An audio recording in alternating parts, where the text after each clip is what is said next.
Hello survivors, welcome to the stream.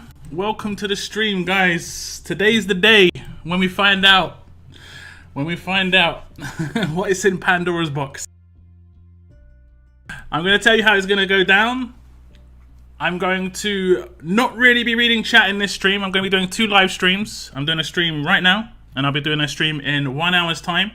My stream in 1 hour's time will be my normal Monday night stream. My stream right now is for the big reveal. I'm going to be mainly reading through it. I will maybe check out comments in the chat, but it's going to be mainly going through the Conquest update itself. We're waiting for it to be dropped as a news post on the blog, and I'll be showing you on screen and going through everything.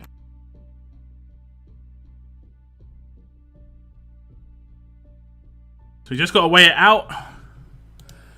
Fingers crossed.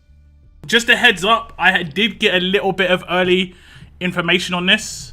Not too early, but early. So it took a long time to go over what they are presenting. And I'm really looking forward to going through it with you guys. Been kind of nervous. So I'm looking forward to this. I'm guessing everybody's nervous because this is a big update. This is big. I've got some new people in chat. Welcome to the stream, guys. Thank you very much for tuning in.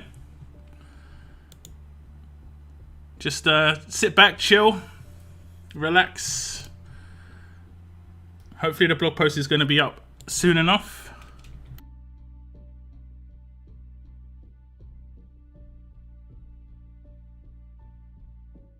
Hit that thumbs up button. Yes, please. Yes, please. We're on 33 likes already. We've got a live stream record of 100 likes in the first, I think it's 9 minutes. You've got 5 minutes to go. You've got 5 minutes to go. Just saying. Just saying.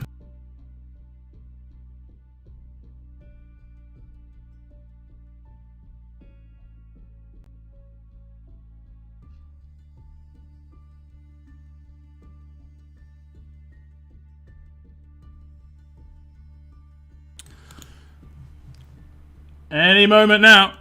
Any moment.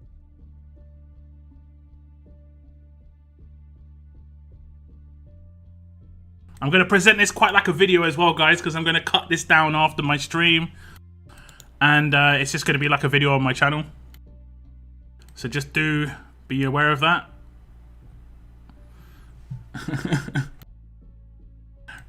Do be aware. Ooh, little bit of a delay. My mum better get these cupcakes. Yes, definitely.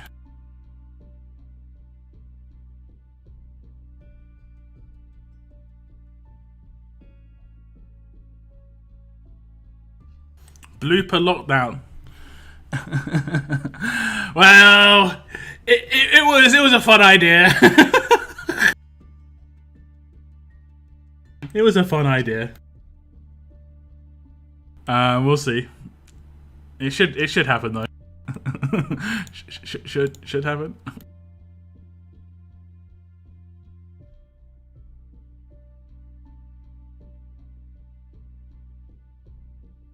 Okay, the update is on the way.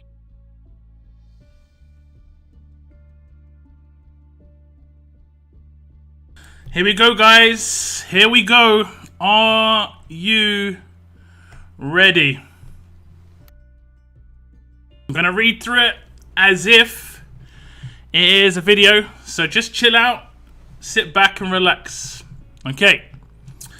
Hello survivors and welcome to another Walking Dead Road to Survival video. And in this video, we're going to be going over the Conquest update that is going to be coming to RTS. Let's read through all of the information. There is a lot of information that's going to be on hand. We're going to just scroll down a little bit here. It says, Conquest update. Hello survivors, today we're excited to share details about the upcoming update, Conquest. The Conquest update will be the largest and most comprehensive game update that we have ever made to Road to Survival. There'll be new things to do, new things to earn, and new ways to build and strengthen your teams. We're also updating and refining a lot of core features and systems that you've come to know and love. Excited? We are too. Visit the pages below to learn more about new features and changes that will launch with the Conquest update, coming to Road to Survival March 2021. So this is the full update. There is going to be a new tier of characters called Mythic Fighters. We're going to go through each one individually, but I'm going to just break it down all in one go. There is always going to be some changes as well. It says, honoring progress, the time and effort you've put into your S-classes on roster are essential for Conquest. We're going to scroll down. Conquest and Lieutenants. It says, continue the world map experience beyond the story mode by fighting your way through all new scenarios and challenges in Conquest. The next bit is the story campaign is going to be updated. A major expansion to the story world map is coming along with new and exclusive Walking Dead stories only told in Road to Survival. And then lastly, we have some game upgrades. There are lots of these. I don't even think they're all going to be listed in this, but it says game upgrades, training grounds, prestige, wheels, and depots are just a few of the many core game systems being upgraded in Conquest update. So I believe that's the last one. It is indeed. So we're going to check each one. We're going to go with Mythic Fighters first. So we have to click. Do we click Learn More? Okay, the Learn More button's not working just yet. I think it's not fully linked up. Let me just refresh. Could I refresh the page? Learn more? No, I cannot learn more. It's not letting me learn more. This is I'm not so sure. Let me just check the blog to see if there's anything in here. Okay, here we go. Mythic Fighters, I'll tab off first. And then let's just go back to the start. We'll go with Mythic Fighters, honoring your past, story campaigns, game upgrades, and Conquest Lieutenant system. Okay, so first up we have Mythic Fighters. We'll read through the Mythic Fighters section. And as it says here, Conquest Mythic Fighters, over 40 new fighters with new power tiers, new mythic abilities, new role control with day one access. And we're going to read through all of the details, guys. You just chill. You just chill. It says, the first problem to solve, difficulty acquiring and improving fighters. In the past, trying to acquire and improve great TWD, The Walking Dead fighters has been a frustrating process. We made some improvements in the S-Class world by presenting progression and collection opportunities for S-Class cards, giving progress towards older fighters in tournaments, and providing new characters through events. However, we don't think the S-Class card collection experience is hitting the mark. It is too long of a grind to acquire content, which is a lot of what you people have been saying in my chat for a couple of months, with very little payoff until the very end. And this is something I said at the beginning when S-Class first came in. I literally said, it's still all or nothing because you don't get the big power until the end. But anyway, slowly collecting thousands of cards for months before you can even play with the fighter is not fun. S-Class fighters also require too much gear and too many trainers for little gain. We're aiming to fix all of that with the Conquest update, while doubling down on what's been working. In a mobile RPG, you as a player should feel like you have the ability over time to collect the characters you want, and then choose which ones you level up and put on your best teams. Have a little bit of scroll down to the second part. The second problem to solve, keeping the meta fresh and relevant. The Walking Dead meta is an evolving experience that goes through its ups and downs. We've seen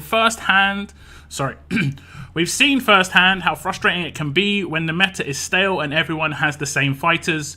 We've also seen how challenging it can be when a few newer fighters are massively overpowered, with jack-of-all-trades skills that invalidate the need for thoughtful team construction. The Conquest update comes with a reimagining of how we as a development team think about our fighter designs. New fighters new fighters. This is how I normally record. I have to edit all this stuff out. But new fighters in the Conquest update will still be designed to be awesome and exciting, but they're also designed with specific combat purposes in mind. We want to avoid situations where we want to avoid situations where a new character is the best at everything, but rather design each character kit with the intent of accomplishing a specific niche goal in combat, and not have these fighters limited to a narrow group of players. Our ultimate design philosophy in Conquest World is every character has a purpose. Let's just continue scrolling down a little bit. It says, our solution to both problems, Mythic Fighters. We know you have lots of questions. Our summary video below.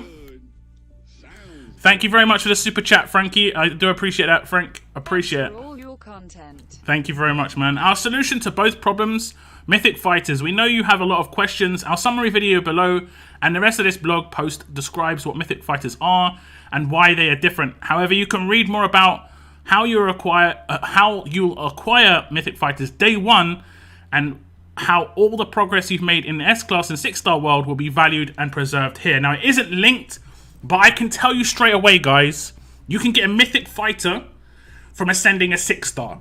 Just heads up. If you've got a 6-star maxed out right now, if you've got 2 non-maxed out 6-stars, you can ascend a 6-star and you'll get a Mythic Fighter. I've tested this out myself on the Alpha region. It works great. You can get it day one. You're also going to be rewarded based on the S-Class characters you've got on your roster. And I think it's tier 2 maxed out, so tier 2 level 110. So then when you've got a tier 2 level 110 S-Class character, you'll be rewarded with something that goes towards the Mythic content. Okay, so I know a lot of people are going to be like, this is a reset, but that is effectively legacy characters. Where you can make characters the next thing. That's what a legacy character was. So for me, that's a really big deal. They have got a video here, and I do love the artwork. You can see some of the characters. We've got Tyrese, Father Gabriel, Sandy, Erica, Negan, and the Governor. We're going to watch this video, so we're going to just tune in. Hopefully it's not too crazy loud. Let's see how long it lasts. 3 minutes. Hello survivors, welcome to another Conquest Update video. In this video, we're going to go over everything you need to know about the Mythic Fighters. So sit back, relax, and let's dive right in.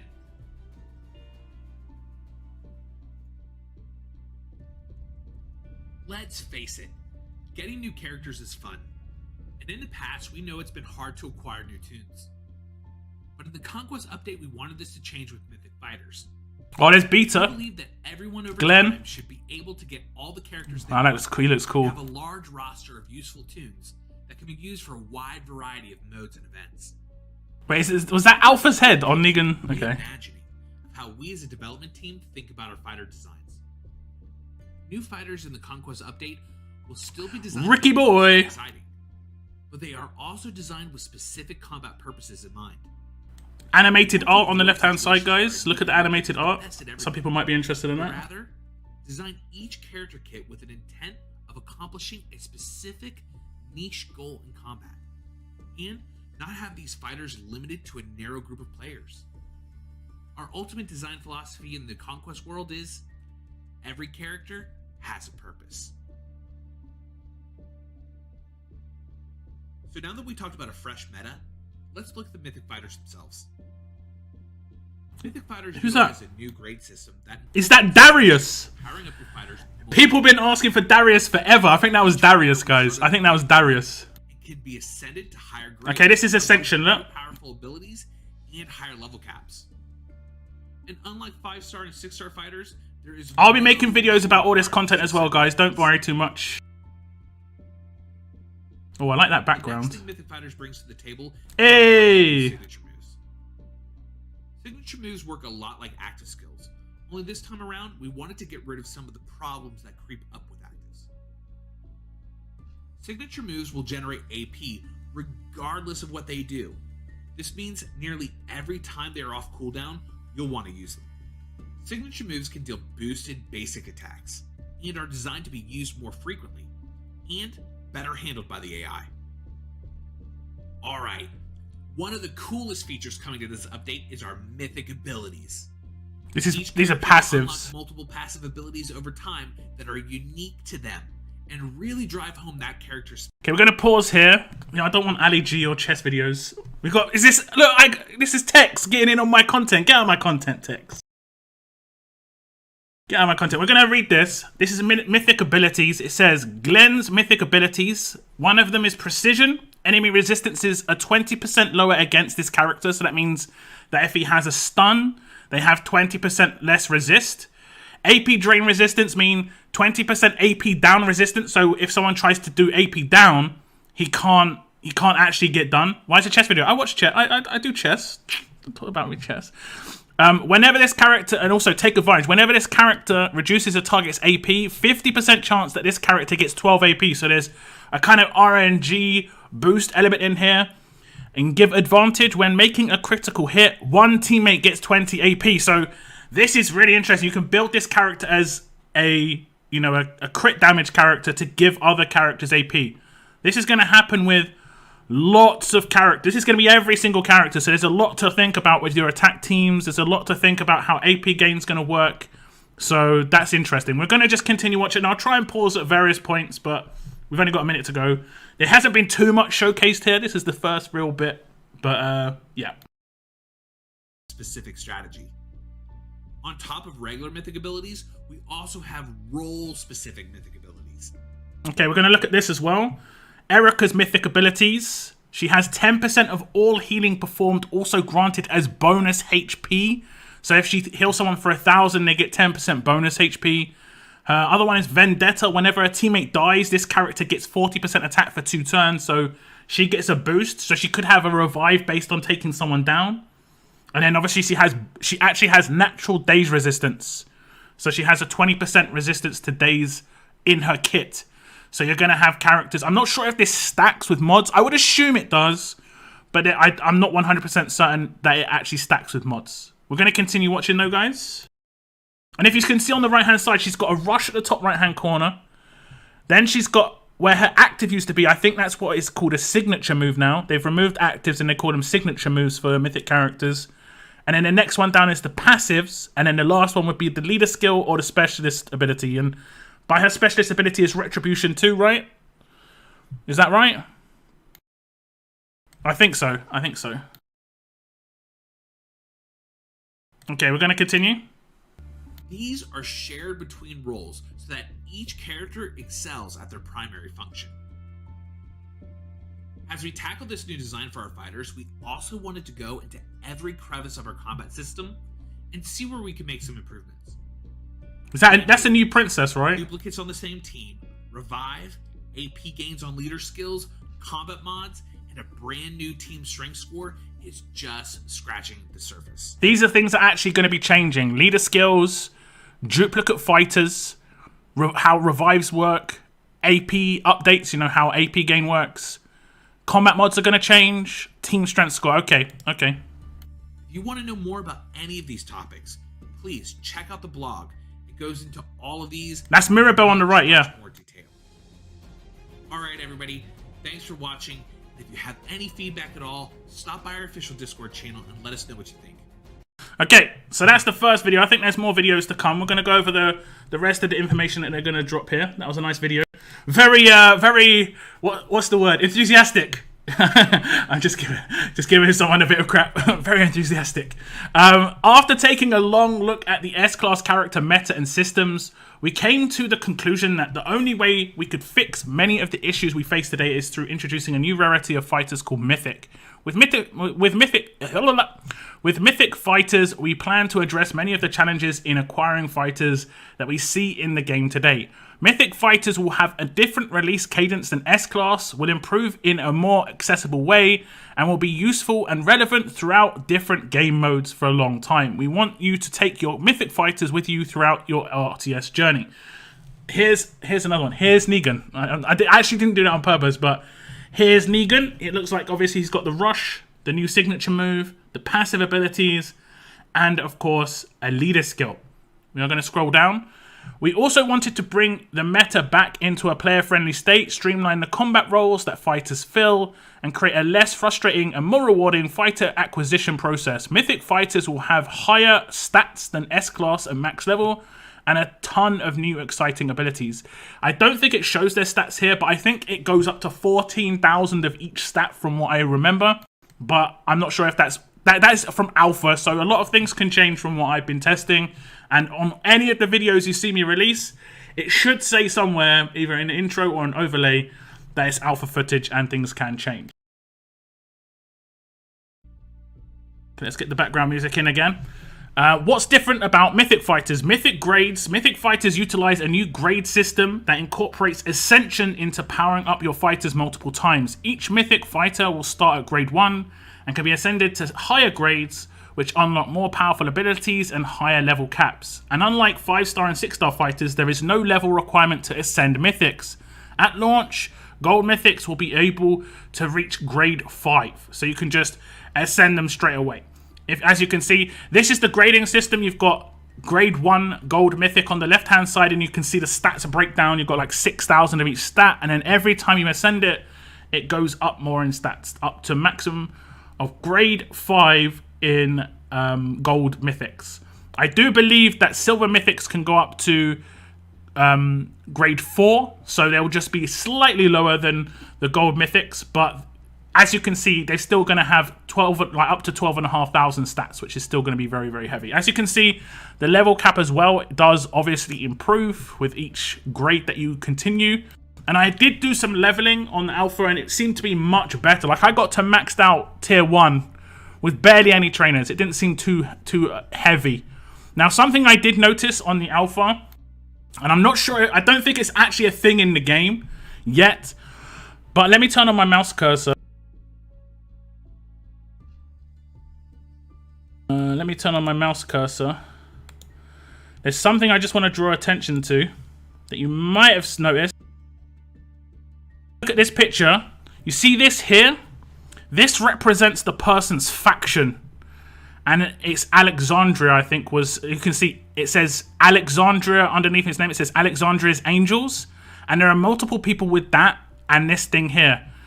I don't think it has anything to do with Conquest, its initial release, but that means potentially further down the line there could be some sort of faction-based roadmaps or faction-based tournaments where it's like you can only use Alexandria's Angels characters in this roadmap, or you can only use Alexandria's Angels characters, you know, in this like event, you know.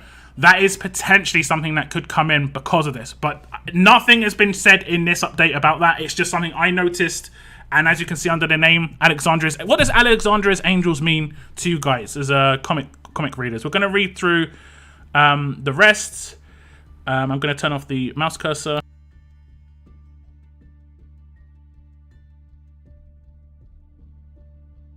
Each time you ascend your Mythic Fighter to a new grade, they will automatically be granted a rush, signature move, or passive improvement, as well as unlock access to new Mythic skill upgrades. It does show the signature moves and how they work.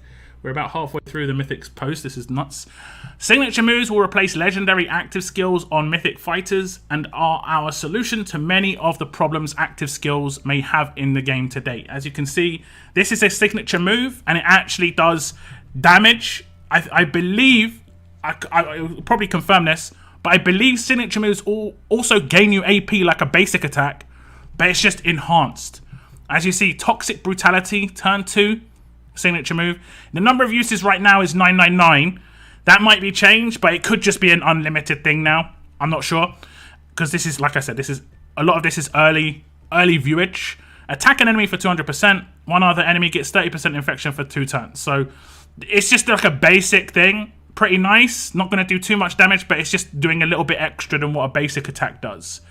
As it says, signature moves will generate AP regardless of if the skill is cleansing, healing, or doing damage. This means nearly every time they are off cooldown, you'll want to use them. And this is good for defense teams as well, because obviously on defense teams, you could use your active skill and not gain AP, and it's just like, eh. It does also mean that Exhaust is going to be quite powerful, but I don't think actually Exhaust would work this way. Okay, I don't think Exhaust would affect this because it's not a percentage AP gain, it's like a basic attack AP gain, so ignore what I just said. Signature moves are designed to be used much more effectively by the AI, whether on defense or during autoplay. Signature moves on average have a shorter cooldown and initial cooldowns, so you can use them a lot more frequently. Signature moves have a ton of new awesome ways to change combat. Some examples are attack an enemy for 150%, recover from daze for up to 2 teammates, and that's just like a basic attack. So it's almost like having a weapon buff, but guaranteed doing more damage. Attack an enemy for 200% damage, and cause 30% infection to one other enemy for 2 turns, and that's the one we just saw on Negan. It does show the Mythic abilities upgrade as well, and we can just read through this as well. Every Mythic Fighter will have a variety of new Mythic passive abilities that make them more complete and battle ready than ever before. Each fighter will have multiple passives that are unique to the fighter. Passive abilities are designed to make the fighter better at their role, whether it be preventing healing or tanking damage for other fighters. And we can see Negan's passive abilities. We have got over 200 people on the stream, guys. Thank you very much for tuning in. If you are new to my channel, feel free to hit that subscribe button, 100% free. You'll get updated on RTS content as I bring it out. Also, we've got 86 likes on the stream. Thank you very much. Let me just catch my breath. Okay, so we're going to read through the mythic abilities for Negan. Negan's mythic abilities: agility, 10% increase in basic attack damage, 10% max HP. So it looks like the first 2 are quite basic on the passives. Then you have more of two more enhanced like passives. Whenever an enemy dies with infection status, this character gets 15 AP. Quite nice. That means he's going to work with other, infection characters, and he's going to synergize with those. Ragged wounds: when attacking, 30% chance to deal that damage as maim. Okay, so he has like almost inbuilt that main weapon where you crit, but it's just going to be that can be a downside, of course, because the person could have main resist as a base like resist, or they could have it as a mod and potentially could resist part of the damage. So they're always going to be upsides and downsides to a lot of these passives, but that could be interesting. We'll just read through the next bit. A new passive skills and abilities improvements will unlock upon ascending Mythic Fighters to higher grades. Some skills will automatically be granted as you ascend your Mythic Fighters. Some skills will be unlocked and will have to be leveled up individually. And you'll be using trainers to do that, like Ulysses and Lilith. There is going to be a new tier of trainer. I'm not sure if they go over it too much in this, but there is going to be a new tier of trainer as well. Let me just check this. Role-specific skills. Each combat role, damage, medic, tank, support, and new control role, is designed to excel at its primary function and not exceed the bounds of what it was designed to do. Ever thought that the best damage character in the game was actually a support role character? Yeah, my preview videos, you can see, I'm not really sure why this guy's a damage dealer. It doesn't make any sense. But now they're going to be a bit more specific to their roles. Here are the role-specific fighter skills. Damage. Basic attack damage will be increased. Medic. Part of healing done is converted to extra bonus HP. Tank. You get crit resistance as a tank, so you can't be crit as easily, which actually just makes a lot of sense. Support. Lowers the chance to trigger enemy weapon effects and have enemy weapon effects trigger on them. So they almost have like a partial disarm. It's almost like they're a partial disarm character without them being able to disable the person's weapon, but they can resist effectively the weapon effects sometimes. Control. Chance to pierce through resistances. So this means that if someone's got 50% resistance, someone with the control, who is a control character, can break through those resistances. And we saw that on the Glen before. He was going through 20% of someone's resist. So that is going to be very interesting. Next up, this is something that I know a lot of people are going to be interested in. It's the comic character design. 100 likes on the stream, guys. Thank you so much. Thank you so much. We want each fighter to match their personality in the comics. This is something we talked about, actually. Everyone on the stream talked about this quite a bit, where we were talking about having characters sort of fit into what they should be doing, if that makes sense. If they are a Ezekiel, he should have a staff and be like a strong character. That looks like what he's going to be here. We want each fighter to match their personality in the comics, and their combat abilities are designed to reflect that. Our awesome new dossiers will showcase the fighter personalities with all new unique art and all new unique skill icons. So as you can see in the background, we can see some characters. We can see Mercer. We can see Dr. Stevens. I think that's Dwight in the bottom left. We can also see Governor, Ezekiel, Frost, Yumiko, Magna, Rosita, Maggie, Princess, Gabriel. We saw Beta from before. Who's that? Erica. Can we see anyone else? Those are the characters we can see in the background. So we've got a little hint on sort of what's on the way. But we can't see. Oh, we see Michonne on the left and Rick on the right as well. And obviously Zeke himself. So we get that. Okay, so here's the breakdown of silver and gold mythic fighters. And this, I think this does give you some information on how you can get them. So let me just read through this. It says, there are two types of mythic fighters, silver and gold. And I will say, straight up, Axel, as a silver mythic, is actually pretty nuts because he's got decap, he's got a lot of damage, he's really good. Silver mythics can be ascended up to grade 4 and will fill powerful niche roles on your various combat teams. These fighters will also prove incredibly valuable in various trait, role, and fighter-specific game modes. Don't underestimate these fighters in combat. Silver characters will have slightly less base stats than gold because they can only reach grade 4. Silver mythics can be combined together to make them even more powerful and then further fused into your gold mythics to make those fighters even stronger. All 6-star fighters, non-S class, can be ascended into a random silver mythic of the same trait. There will be 12 total silver mythics on launch day, and we do not currently plan on introducing any more. There'll be 3 of each trait as well. So there'll be going to be 3 alert, 3 tough, 3 strong, and 3 fast. That's the one. Okay. I'm not sure if it's going to break down all of the characters here, but we'll do that in a future video, no doubt, for you guys. Gold fighters, as you can see, gold fighters can be ascended up to grade 5 and will make up the majority of your powerful teams. Gold fighters will use silver mythics as their primary ascension material. So you're going to be able to get silver mythics by doing ascension and in events. These are going to be a bit more accessible. There is a mythic wheel as well, just FYI, sort of like the 5-star token wheel. And also, I believe the 5-star token wheel is getting updated to have mythics on it. So save those tokens, boys and girls. Save those tokens. But these are going to be needed to upgrade the gold mythics. Gold fighters will use silver mythics as their primary ascension material and will need a duplicate copy of the fighter to reach grade 5. Because gold fighters can reach a higher grade, they can reach higher stats than silvers and have access to more improvements. There will be over 30 new gold mythics on launch date. It does say, a note on silver and gold fighters, players of all types of engagement will play styles that have access to a healthy mix of both silver and gold mythic fighters. Gold fighters will not be premium and silver fighters will not be free. each type of character is necessary to progress. This is true, but I think there's going to be a bit better access to silver fighters just because they are going to be needed as fodder quite a bit more. But also you do have better access because you can use your 6-star fighters to ascend them into mythics. So basically it's in your hands. You could go out and get 20 mythics day one if you leveled up enough 6 stars. You know, I'm sure a lot of you have got 26 stars, you know. Next up, it does say staying the same, leveling gear and skill improvements. Mythic fighters will continue to be leveled with trainers and require largely existing gear but to bypass milestone tiers. Our intent is that mythic characters will require less gear and fewer trainers than S-class per level, and that gear and trainers will be significantly easier to obtain than before. Through the many other updates we're making with this release, including world map, grindable drops, and new training grounds. So yeah, nuts basically. Next up is the leader skill update. This is going to be quite big as well. This is already turned into a 30-minute video. This is why I didn't want to make a video. I just wanted to live stream it. I think it was the best idea. The leader skill update. We feel that the current leader skills on S-class characters limit team creation. For that reason, all mythic fighters, fighter leader skills at launch will be rainbow leaders, affecting all teammates and have decreased stat gains. Feel free to even experiment without leaders on your team.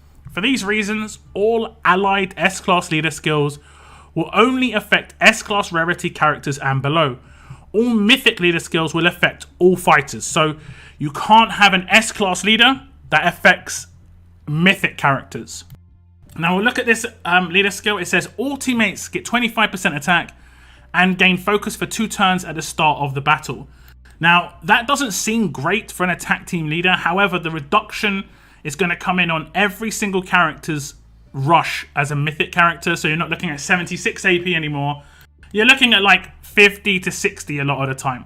So there is a reduction. Commands are still going to be useful, obviously. There's going to be characters when they get crit, they're going to give AP. We've seen this before. So it's going to be a bit more about managing which characters you take in and trying to utilize certain, you know, specialists or like passives of each character to try and take advantage.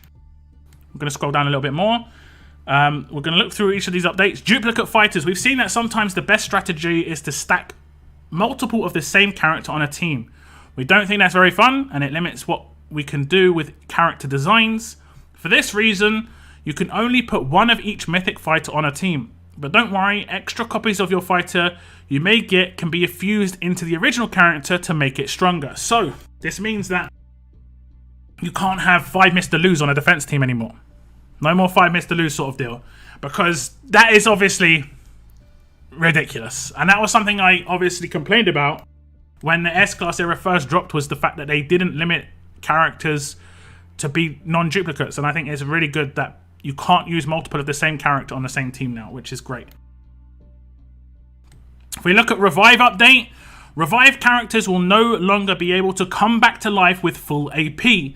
Instead, they will revive with a maximum of 50% AP and be able to take their turn. This change applies to all characters of all rarities. This is basically to make it so that if you have got an entire defense of revives and they've taken out every single character and there's only one more revive to take down and they just get off their revive in time, you're not going to have a massive revive train where everyone on the defense team just gets revived. That's no longer going to be a thing. So I think personally that's a good change. I think revive trains are absolutely terrible, but that's the way it is. AP update. We are completely removing AP gains from all mythic leader skills, and to compensate, decreasing all mythic adrenaline rushes by 10 AP. This means that mythic characters will rush on the same turns as S-Class, but you no longer need to have an AP leader. That's not actually 100% true. I think 66 AP will still need AP from other sources. So that if you have a 66 AP character, they can gain maximum 30 AP a turn. Unless they are introducing new AP, that is something that I'm not 100% sure is accurate. But we'll maybe look into that one. Combat mod updates. We want your combat mods to be just as effective on mythic fighters as they are on legendary fighters. To accomplish this, we will be changing all base stat mods from flat stats to percentage-based increases in this update. Don't worry, you don't have to do anything. Your mods will automatically update for you. Nothing changes in how mod stats are calculated. They will now just be percent gains from your character's base stats. This means that your mods will grant similar stat gains for current S-Class fighters and give you even more stats for mythics. This is actually really, really OP. Because I've always said this on my live streams, and you guys know that percentage gains are the biggest, you know, OP thing, and it scales massively, and they're just showing this. The same mod on an S-class fighter will be so much more effective on a mythic character, but it's exactly the same mod.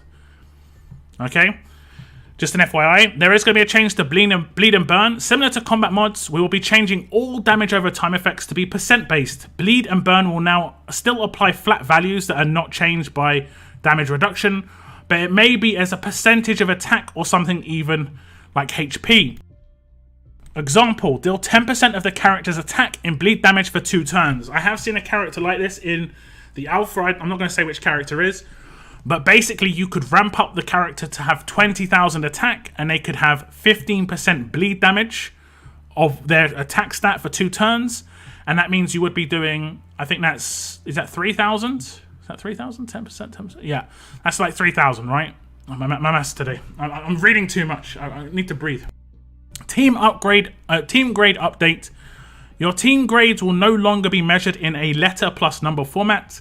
Team grade will be calculated the exact same way as before, but will now be represented by a flat number.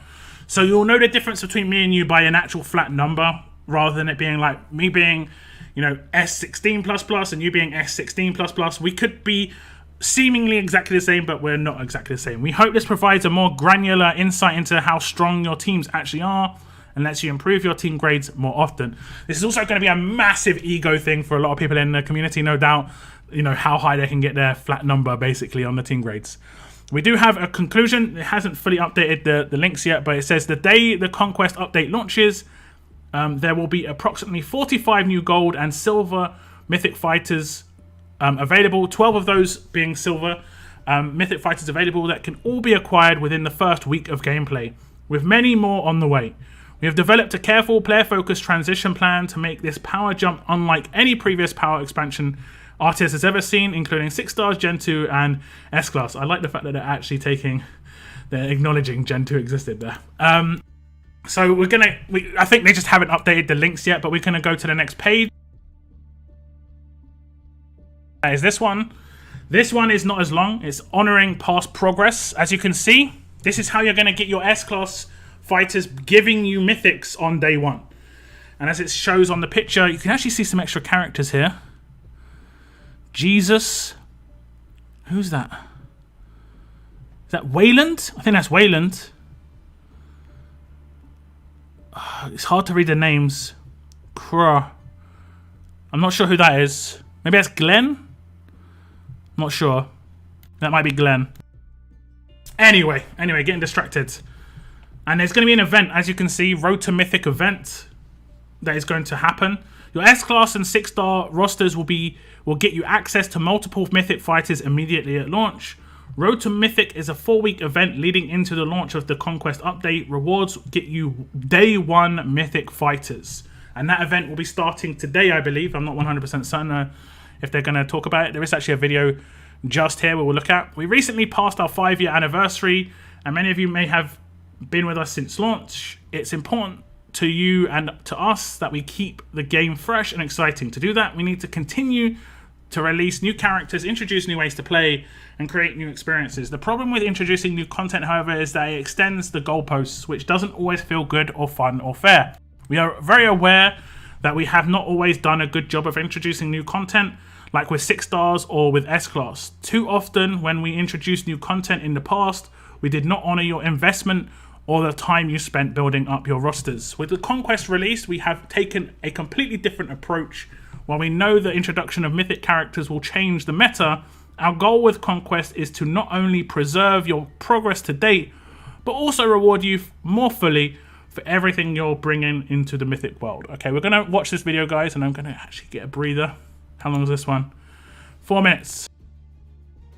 Hello, survivors, and welcome to another Conquest update video.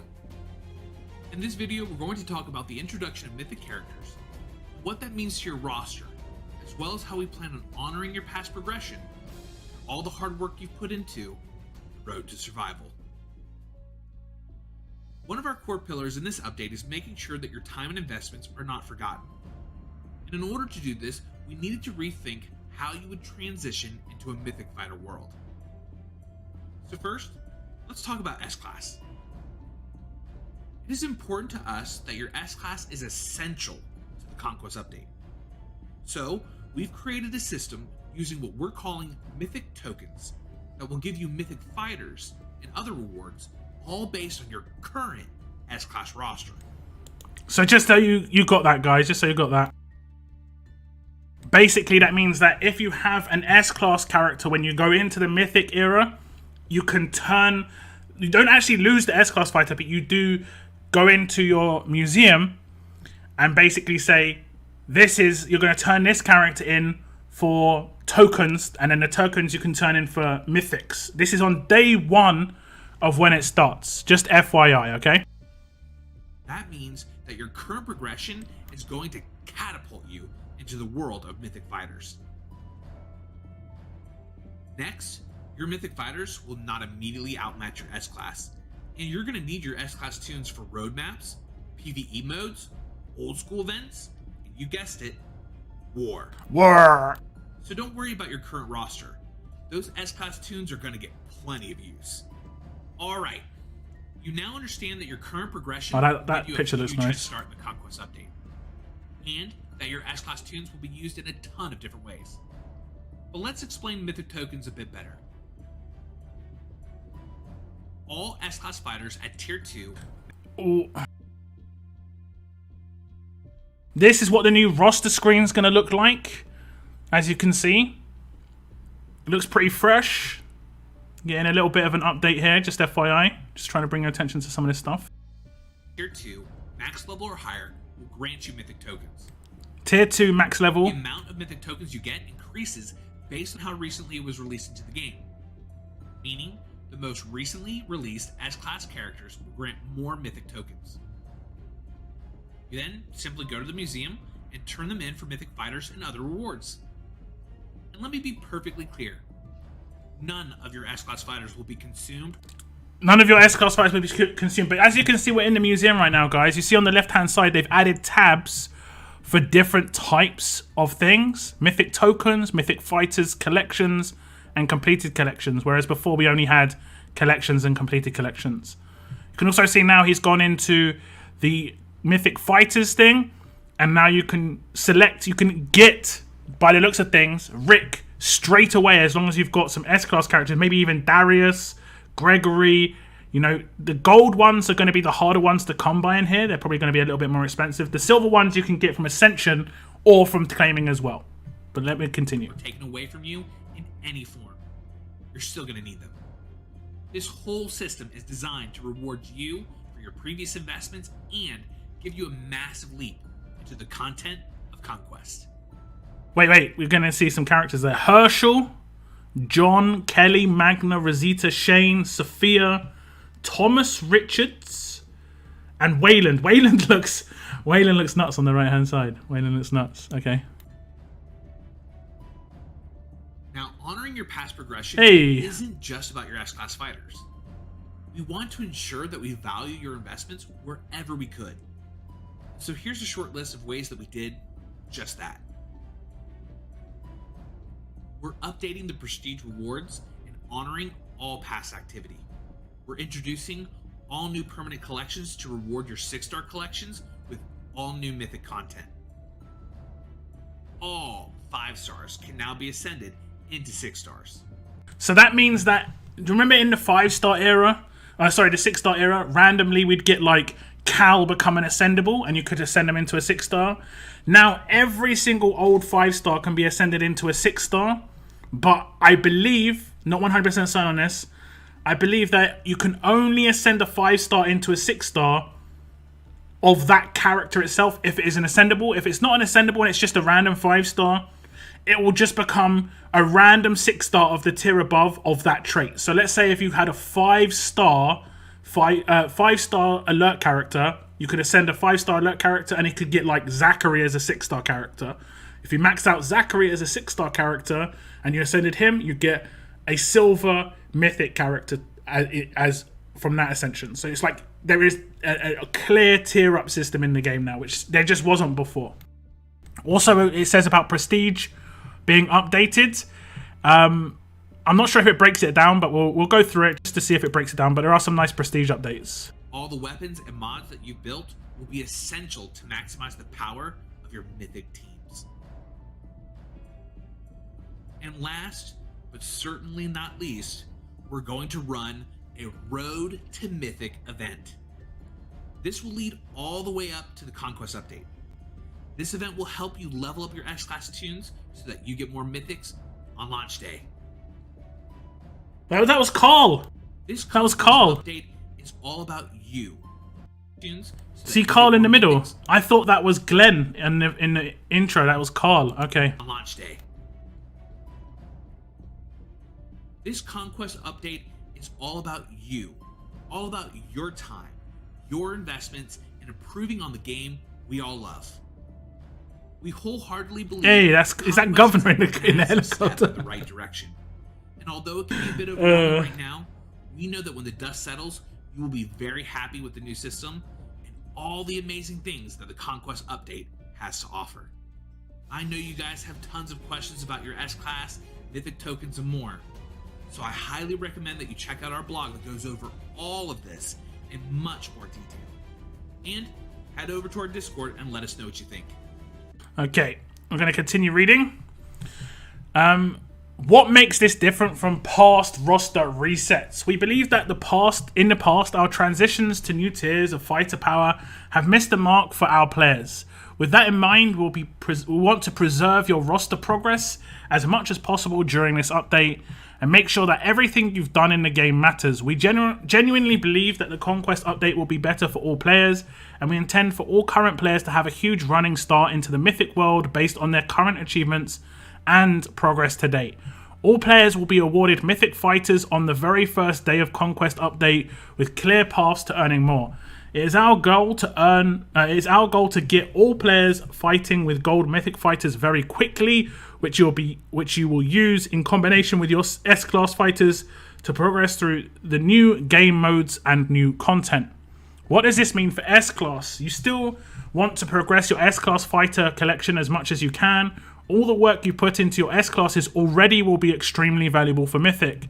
The bigger and more powerful your S-Class roster is, the more Mythic Fighters you'll be able to acquire right away. And we saw that with the hand-ins for Mythic tokens. You do not lose your S-Classes when you do that, but you'll be able to get extra tokens that way. The power levels of Mythic Fighters won't immediately outmatch S-Class.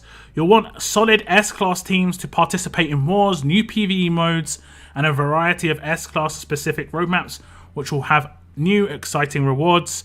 S-Class fighters will be required to battle for S-Class fighters will be required to battle for valuable Mythic items and various old school events through roadmap and other features.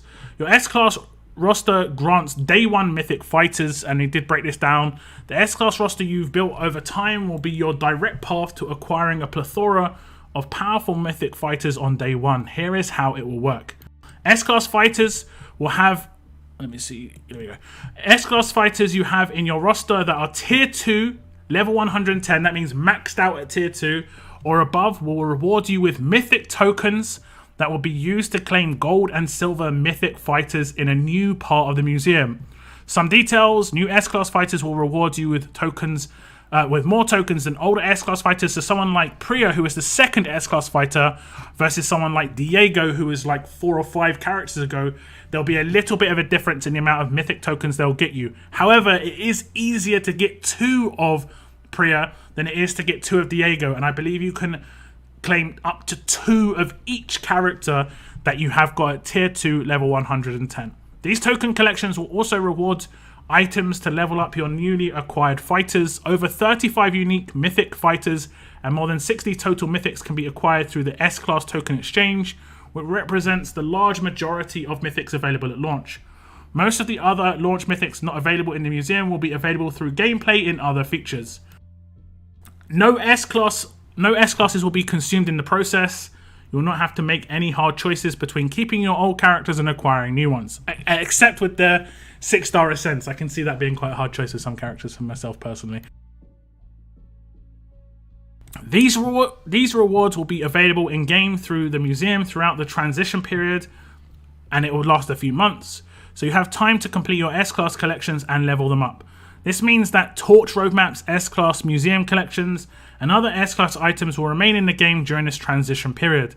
As you complete and level up more S-Class fighters or more S-Classes during this time, you'll earn even more mythic rewards. Okay, your non-S-Class roster and progress matters too. Non-S-Class 6-star fighters can be ascended to a random silver mythic fighter, consuming the 6 stars used.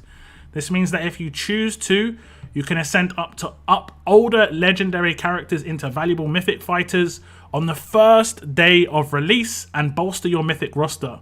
When you ascend a 6-star fighter, any veteran rings you used on that character will be refunded. So if you have a 6-star character that has 30 veteran rings and you ascend them to a mythic fighter, you'll lose the 6-star, you'll gain a mythic fighter, but you also get back those veteran rings that you had on them in the first place. So that is something that's quite nice for people who over-invested veteran rings on 6 stars early on.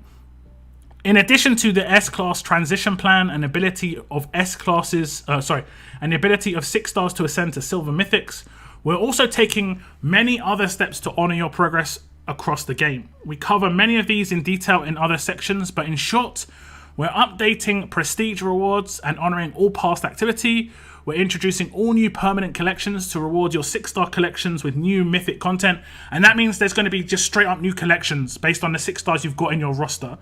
So like, let's say, I remember there was one to do with Telltale. It was like if you had 6-star Lee, 6-star Kenny, and 6-star Clementine, that was a collection. So there's going to be lots more. I think there's loads. There's tons. That was just...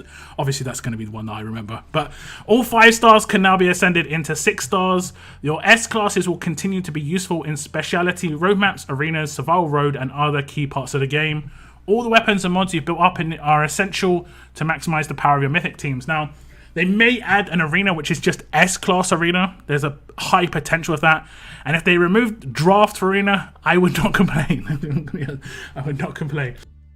Okay, we're going to scroll down. Road to Mythic in-game event to further help you prepare for introduction of mythic characters. There'll be a massive event leading up to Conquest launch that will help players finish off many of their current S-class fighter collections and also earn collectibles that will be redeemable for mythic fighter rewards. More details on this event will be coming soon. And also just an FYI, this means that the events that we're doing currently where we get, up to 80 to 100 of those crates a week where we're getting effectively an S-class, you're going to be able to grind that character out to get yourself day 1 mythic coins, to go for gold mythic characters and so on. So that's actually pretty cool. So it does seem like I wasn't maybe going to go for 2 Mr. Loos. I was thinking about it, but now I'm pretty much definitely going to be doing it. How will acquiring characters be easier? As we've expanded our catalogue of S-class fighters, we've seen how difficult it is to keep acquiring new S-class fighters through the card system, and we want this to change. New mythic fighters will not take cards to redeem in the museum or 5-stars and 6-star versions to ascend upwards. So that doesn't mean you have to level up like random characters, combine them, and they will be directly awarded through events, the grey market, depots, and new fighter wheels. Our goal is for players to acquire a variety of characters and work towards improving their favourites rather than being stuck on actually getting new character content. So that obviously means that if you like, let's say Rick, you can see Rick in the top left-hand corner, you leveling him up, you're not going to be disadvantaged versus someone who levels up like another character that they like just because of the power difference.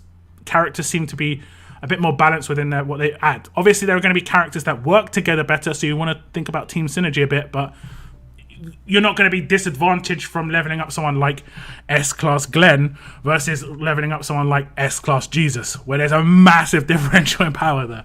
This does not mean player choice will be going away. In our events, players will have often choices between which mythic fighters they want to acquire.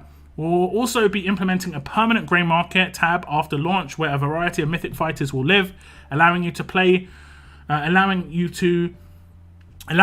player, to pick and choose from some of your favourite characters. Why was this change necessary? One of our main goals to get back to our roots of strategic road to survival gameplay. As we analyse the best ways to on how to make this happen. We knew that using the current S-Class combat meta was not the ideal method to do this. And it's kind of, honestly, we've been seeing people talk about this for a couple of months now, but just because of how much you have to jump forward. And I think a lot of these characters are a little bit more basic. They're not like turn 1 actives that have like full team control and stuff like this. And you might say, yeah, well, they designed it that way, but at the same time, they need characters to be bought. So they're kind of digging themselves into a hole, and that's basically what they're saying here. S-Class fighters are too complicated, and they do too much in combat. This is 100% true. Each new fighter excels at many different combat roles. This is why we have decided to reset the meta without resetting your roster progress.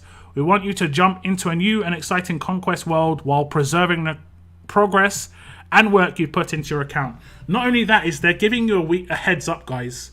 Just so you know, normally we would have an update drop out, and they would just drop the update today. But they're giving you weeks advance notice that you can work on parts of your roster and have a day 1 advantage straight away if you work on some of your roster a certain way. You know, getting S-classes to tier 2 maxed out, you're going to get mythic coins or mythic tokens day 1. So it's definitely worth doing this. In addition, we want all the tournaments, events, and day-to-day activities in the game to feel rewarding, which is challenging with our current S-Class system. If you already have the fighter whose cards are being offered in an event, playing in that event is less fun and less engaging. This is 100% true. With our new Mythic Fighter fusion system, every reward from every event will be useful and allow you to progress your fighters. We cover Mythic Fighters and how they solve many of the meta problems and challenges in acquiring and improving fighters here. And that's going to be a link to the Mythic Fighter post, which we've already gone over. We've already gone over that one. So we're going to go back to the next bit. This is going to be a big one for a lot of people. I know a lot of people were interested in this one. Story campaign update. This is quite a small post in comparison. And as you can see, 24 new story areas. 24 new story mode areas have been added that will take players to all new area, Silver Springs and Baltimore. New grindable drops, gear, armory tokens, ascendance medals, and more will be newly found in the story campaign as grindable drops. So you'll be able to get all the nasty stuff right now in the S-Class era will drop in the story campaigns that are going to be added. Let's have a little look. The problem to solve, item availability. The Conquest update also includes an update to the way certain items like gear, armory tokens, ascendance medals, and others can be acquired in the game. All of these items will be newly found in the expanded story campaign as grindable drops. This means that players will depend less on daily roadmaps and will have more options to find persistent sources of valuable items in RTS. While we will continue to make these items available in events, we want to put you in control of how quickly you can acquire these currencies. Now, if anyone remembers way back to the original gear maps where you could just grind one stage for one particular piece of gear, that is pretty much what this is going to be implementing. You're going to be grinding one stage in the world map for one particular piece of gear, and that's going to, well, I think it's going to be maybe have 1 or 2 or 3 or like a couple of pieces of gear that can drop, but it's going to be those particular pieces of gear on that roadmap, those particular pieces of gear on that roadmap, so on and so forth. Sort of like how the characters work in the world. Sorry, I'm saying roadmap, I mean world map. Now, we're going to just watch the Conquest campaigns, Lieutenants, and I don't think that's the right video. Let me just check. No, that's not the right video. Let me just refresh this page. Unless it is the right video. I think that's the wrong video.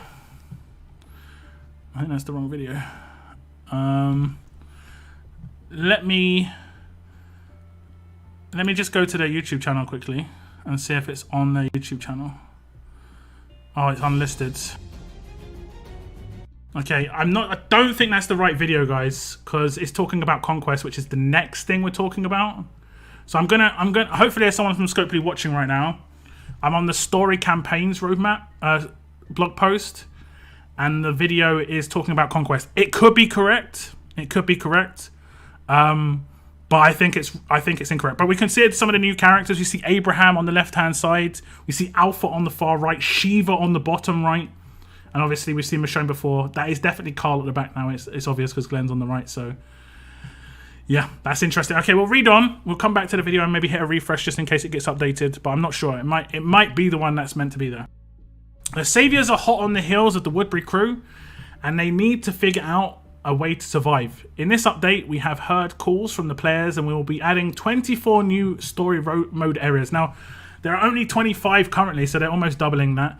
That includes traversing across 2 all-new locations, Silver Springs and Baltimore. Can you do what needs to be done on the road to survival? And here's Baltimore, I guess, because this would be the second area. If anyone is from Baltimore, how accurate does this look?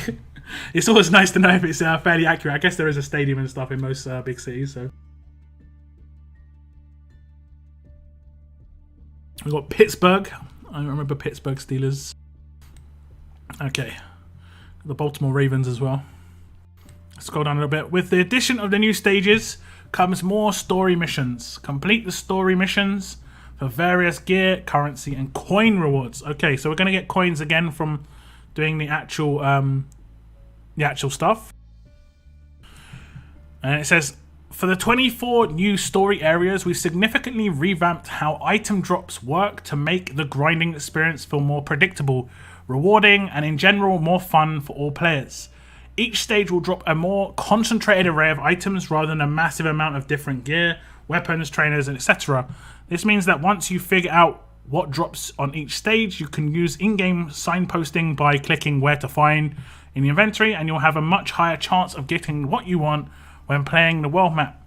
It is our hope that every piece of gear you may need for leveling up a character is grindable somewhere in the game at all times. We hope this also frees up space for daily roadmaps to have more interesting content. And it is also worth noting, when they say grindable somewhere in game at all times, you'd probably have to complete the entire world map for that to be the case, because something could be grindable at like level 39 and you're at level 38, for instance. So once you've completed everything, then it'll be grindable at any time, basically. Example drops. Okay, it's going to give examples. These are some examples of what new stages will drop. Any drop listed here may change prior to launch for balancing reasons. Stage 27.1 will give survivors, rations, materials, and the gear will be alpenstocks and work gloves, currencies, ascendance medals, as you can see. So that's going to be, it doesn't actually show, but those are the 2 types of gear that you can get on this stage. There's no other pieces of gear that you can get on this stage. Whether it only gives you 1, or let's say if it gives you like 1 alpenstock and 4 gloves or something like that, that will be something I'll have to look into. But this is, like I said, for balancing reasons, things may change anyway.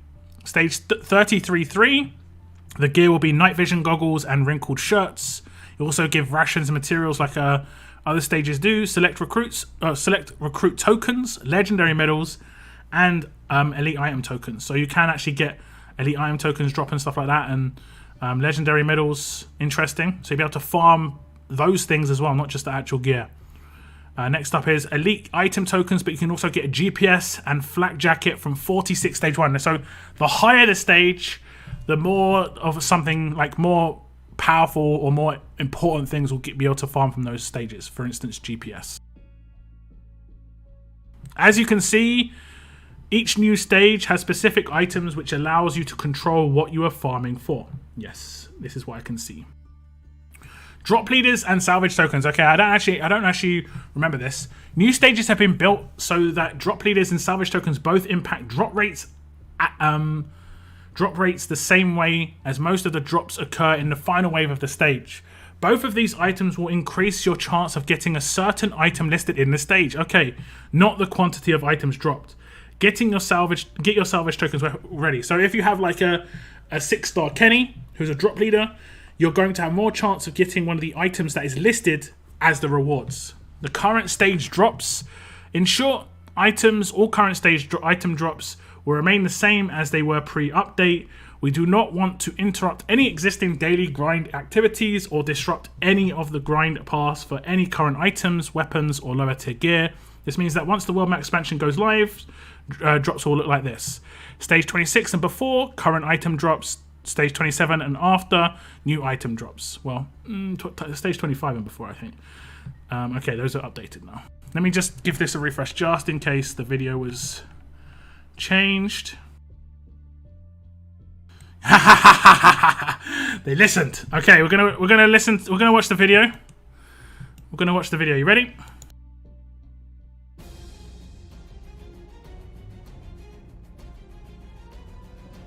Hello, survivors. Man, am I excited to talk about this one. It's a big one. The World Map Expansion. Item drop reworks, new campaign, and getting more for your time is just scratching the surface.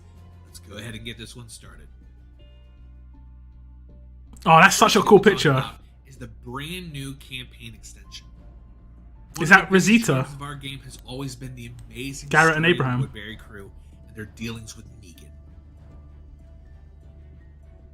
We have since delivered many more stories through our roadmaps, but we have never returned to the main stage. This changes in Conquest. You will strike out once again with the Woodbury gang into 23 new areas. Oh, okay, this is spring. 2 new regions. Is it spring, fall? Silver Springs. This is Silver Springs, and this is Baltimore. Okay. But hey, that's the road to survival. That's the road to survival. That was cheesy. Items make the road to survival world go round. And we've heard your complaints about the regularity and drop rates, and we wanted to do something about it. Gear, armory tokens, ascendance medals, and more can all be grinded over and over again through the expanded story campaign. This means a continued supply of drops you need, rather than waiting Mirabelle and for Doc Stevens, and hoping for the right roadmap you may never know comes. This is a massive change. And is that Jeremiah? Every player road to survival. I think that's Jeremiah, right? The complexity, the scarcity. That's another cool picture. All things of the past. There's a lot of nice new art. Let's talk about some of the item drop reworks that I lightly mentioned before. We set out with a major goal in the item drop system. We wanted you guys to feel like you're going out for what you need and that it's fun, enjoyable, and a predictable experience. First, each stage in the new area will have more concentrated amount of items rather than massive variety we see now. This simply means you'll have much higher chance of getting what you want rather than stockpiling things for a rainy day. 200 survivors. Did you see the 200 survivors? Every single piece of gear that you will need. I'll pause this for you guys because I know there's some of you. I'm getting this Ludwig video. I blame Mr. C. But this is Darius, guys. I know there are a lot of Darius fans. He looks pretty nuts. I'm going to be honest. I'm not a big Darius fan, but suddenly I'm a Darius fan. Suddenly, he looks absolutely crazy. He looks crazy. Okay. Level up your tunes is available to grind somewhere in the game. You value your time, so do we. So, what about drop leads and salvage tokens? Well, we want to make sure you're getting the most bang for your buck here. Both drop leads and salvage tokens will increase your chances of getting items listed in the stage, not the quantity. So this means, again, you receive a better chance of getting what you want. Do they drop in multiples, though? Let's talk about our current stage drops. We don't want to mess with your current grind, so any stage 26 and earlier will have the current drops you're grinding for, and anything after that will be the new items. Easy peasy. I hope you guys have got easy peasy. Predictable drops, more of what you want, and a proper respect for your time spent in the game. This overhaul was designed solely for you, the player, and to better your experience across the board. As always, hop onto our official Discord server, read the blog for more information on anything you might not understand, give us all the feedback you can. Never ever forget, keep on surviving. No one can say that except me. Anyway, sorry. What are tournament seals for? You gain a tournament seal from leagues, and then you go to your missions and you can claim a mission reward. Now this is Conquest, guys. Now we're gonna actually be looking at Conquest. This is the Conquest update. It's going to be bringing in a new PvE game mode as well as a new system called Lieutenants. Now, Lieutenants is going to sound confusing at first. It took me a while to wrap my head around it, but the idea behind it is actually really cool. And I'm just going to give you a little heads up on Lieutenants. When you level up one of your characters and you put tribute into that character type, when you gain a character of that type in the future, they will instantly become a certain level. They will instantly be boosted up to like level 200 or whatever level you've boosted up to yourself. I think up to a max of 600 instantly. So you effectively get instant power on characters that you gain in the future that are the same type. But we'll read through the entire thing so you just get a full breakdown. Conquest campaigns, new collect tribute, which is through campaigns, and I think through the town hall and the lieutenant system. We're going to just go through this. The problem to solve: invalidating effort spent. Oftentimes we've heard that players feel like all the time they've spent with us in RTS doesn't matter as much as it should. And we agree. Over the past few months, we've made time spent in-game more rewarding through various limited time events, battle pass and special anniversary type events. And we plan to go even further. Like, you saw the massive changes they made to S-Class card rewards in events. Personally, I was getting over 100 of these crates a week. So I was getting an S-Class character a week if I so wished.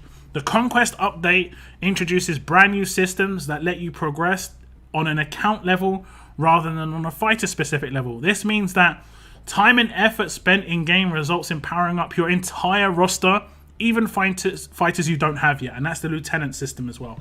And that newer players will have to devote similar time and energy to reach the same power levels as you. So basically, your time invested, someone won't be able to come in day one and drop like $500 and be at your level. They'll have to invest a certain amount of time to get to your dollars, to get to the amount of time you've invested. We're going to go through it all, don't worry. We're going to break it all down. No matter how much money they spend, exactly. We want everything you do in RTS to matter, and nothing should ever feel like wasted effort. I think we'll watch the video first. Hello survivors, and welcome to another Conquest update video. In this video we're going to go over the all-new Conquest campaign and our new permanent progression, Lieutenants.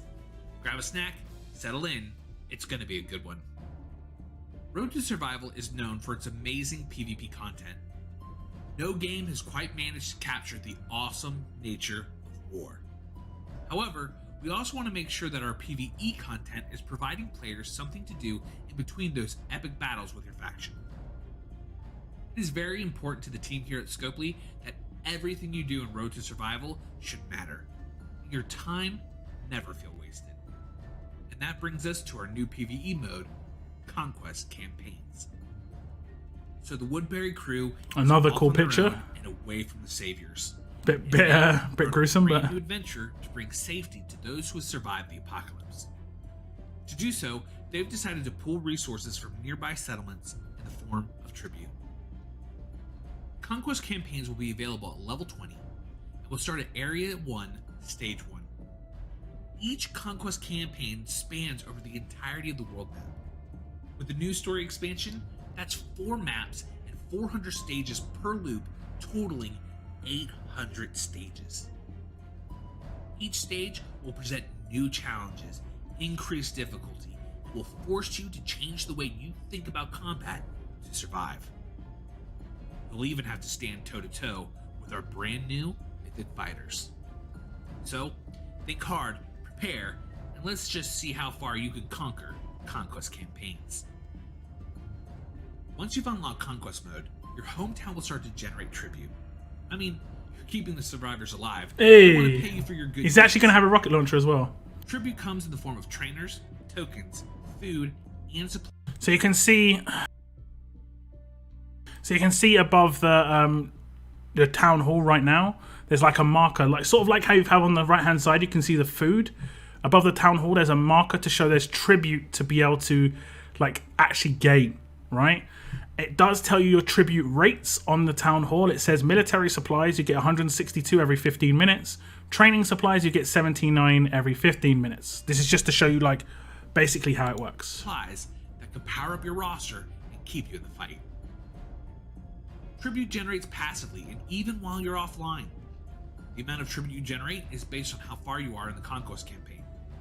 As time goes by, we will continue to improve and add expansions onto the Conquest campaigns, so your power level and progression never comes to a stop. Now let's talk about some permanent progression in the form of Lieutenants. Here we go. Listen carefully here, guys. In this update is for you to have a large roster of useful characters that don't easily get replaced. We've implemented a brand new feature called Lieutenants that will grow the power level of your entire roster all at once. There are 5 roles in the game: damage, support, medic, control, and tank. You'll have a lieutenant in each of these roles. As you level up a lieutenant, every character in that lieutenant's role will gain role levels.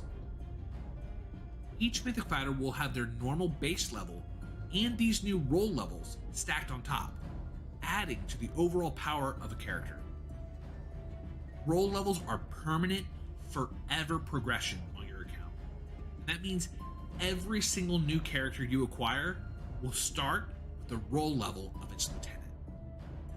This is forever account progression. So anything that you invest into the lieutenant system will pay now and in the long haul. Having a roster of fully leveled characters has never been this easy. I hope you've enjoyed this quick peek into the Conquest campaigns and lieutenants. Come give us feedback on our official Discord, and never forget, keep on surviving. No one else can say it. It just doesn't sound good. It doesn't sound good. It doesn't sound good. No. I'm still. Wait, what's going on? Combat updates. As Woodbury expands and the world of the apocalypse gets even tougher, our survivors have to make some tough choices and protect those who can't protect themselves. To do this, they need to collect tribute from regions under their protection and assert their dominance over regions who are not through conquest. Road to Survival has always delivered intense player versus player experiences that drive competition and rivalry. The first and foremost of these being war. And rest assured, war is not going anywhere. Okay. Conquest is not replacing war. But war definitely needs some updates. Because, come on. However, as we as a developer team took stock of the state of the game, we decided that we weren't delivering on PvE experiences as solidly as we would like. And this is something I talked about. There wasn't really any PvE. If you got to the end game, there wasn't really any PvE. And that there was an absence of permanent progress in the game. To solve this, we are introducing a brand new PvE campaign, Conquest Campaigns. And as you can see, this is basically, I think, Woodbury Gate, so it's the second section, as you can see, and it's just allowing you to go through Conquest in the second section. So in this bit, you're going through effectively the same world map stages that you've gone through before, with just enhanced defenses and much more enhanced rewards. But it is also very different rewards. It's going to be based around the whole tribute system, and the tribute system is used, those rewards are used to upgrade your lieutenants. And I think some of that stuff is also used to upgrade your Mythic Fighters as well, but I'm not 100% certain there. We'll have to read through. Conquest campaigns will be available at level 20 through a toggle button on the world map. After hitting the button, the player will enter their first Conquest campaign, which will start at Area 1, Stage 1. So if you're at level 20, when this goes live, you'll be able to do Conquest straight away. Each Conquest campaign spans over the entirety of the world map, all 4 maps over 390 stages, and is a much harder single completion PvE mode with all new challenges, enemies, and rewards. As you progress through Conquest campaigns, your new passive reward generation will increase, which is called Tribute. And then we'll go through the Tribute section. How is Conquest different than the world map? After unlocking Conquest campaigns, your town hall will start generating Tribute. Tribute is made up of various rewards that your conquered regions pay to you in exchange for protection. So basically you're becoming a bit like Negan. Tribute will contain new items that will be used to power up fighters, as well as familiar trainers, tokens, food, and materials. Each time you return to the game, new tribute rewards will be awaiting for you to claim at your town hall, just like a farm or material post. So if you look, you've logged in, you've been offline for like, let's say 10 hours, you're claiming some of these new military supplies, training supplies, but you're also getting a bit of food, some 5-star tokens, which are going to be usable in the Mythic era, because there are going to be Mythic characters on the 5-star wheels, so just FYI. And you're also going to be able to get some trainers just from logging in and clicking the claim button effectively. Unlike other systems, your tribute rewards do not increase by leveling up your town hall, but rather by progressing through the Conquest campaigns. The more Conquest levels you beat, the more rewards your subjects will donate as tribute. Single completion levels. Unlike the world map, all conquest stages can only be completed one time. This means you will not be able to go back and replay these stages, so no farm ability. If you want to farm, you need to farm the world map. I also believe that, I'm not sure if it actually clarifies this. I'll wait before I say this. This means you will not be able to go back and replay these stages and will instead move on to the next stage, more challenging levels. After you've cleared the entire Conquest campaign, it restarts from Area 1 and even higher difficulty and with more rewards. There will be 2 Conquest campaigns at launch, with many more on the way. Next up it says, no battle items for or faction supporters will be allowed. Conquest mode is the first and foremost supposed to provide a PvE challenge to preserve the difficulty of the Conquest campaigns. Battles in Conquest will have a turn limit. So you have, I think, well, it'll clarify this, but I think it has a 10 turn limit to be able to beat the stage. And no battle items for faction supporters will be allowed in the mode. I think it might be a wave, not stage. We feel that battle items are too powerful and may undermine the design of Conquest campaigns, and we want to tackle these levels on your own. Also, it's much harder to create effective strategy and balance around things where there's variables like combat items. If I have really good combat items and you don't, they've got to introduce something that's going to be rewarding and challenging for both of us. It's going to be almost impossible. So they have to make it so neither of us can use the items. Lieutenants. After conquering your first area, beating stage 8 in a Conquest campaign, you will unlock Lieutenants. The Lieutenant system is a new way to level up all of your fighters on your roster at once by leveling up your roles. Role levels allow your fighters to level to increase beyond its base level cap. The more powerful your Lieutenants, the more role levels you can add to your fighters, and the more powerful your entire roster will become. And it just shows the roster picture from the video where it's just showing the Lieutenants. And it is that there's 5 different types of characters, obviously: tank, damage, medic, support, and a new control feature. So let's say I had a maxed out character, fully maxed out, who is a tank. The max level I could get my lieutenants to that lieutenant role up to would be his level, right? And when I level him up on his lieutenant level, every other tank goes up 1 level in their lieutenant level, like in their role level as well. So every other tank goes up 1 level. So this is a good way to get initial power on new characters. And let's say day 1 I managed to get my tank up to level 15, right?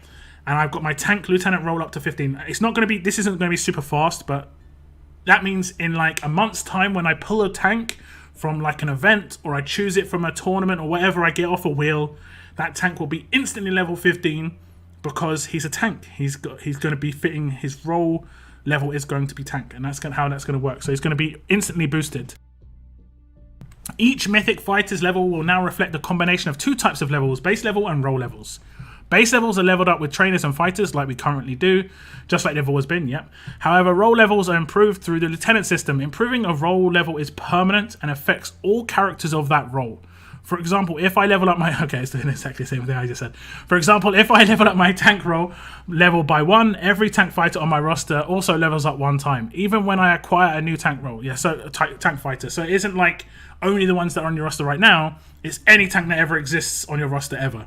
That fighter will have that extra level as soon as you get it, yeah. So we also have a Dante. Interesting. I didn't think we saw a Dante before. It does show you the level system here. The blue one at the top is the base level, the one that you can do with trainers. The bottom one is the role level, upgraded via lieutenants. And then the overall level is on the left-hand side, which is 165. That's just a good FYI. And also a little sneak peek that we have an a Mythic Dante on the way. It does look like he is a silver character, so you'll be able to get him from Ascension as well. I just had something happen. I think that was someone following or subscribing over at Twitch. I thank you very much. We're going to read through the rest. Both base level and role level increase your stats in the same way. A fighter that has a total level of 700 with 200 from role level and 500 from base level will be just as strong as a level 700 fighter that has 350 role levels and 350 base levels. So The overall level is the most important thing, but how you get that is based on base level and role level. That's obviously quite interesting there. We think this system is significant improvement over veteran levels, which will remain for S classes and below, but do not exist in the Mythic Fighters. However, you might not clarify this, but you will use veteran rings to upgrade your lieutenant system. It did show that in the video we saw. You saw there was a veteran ring cost.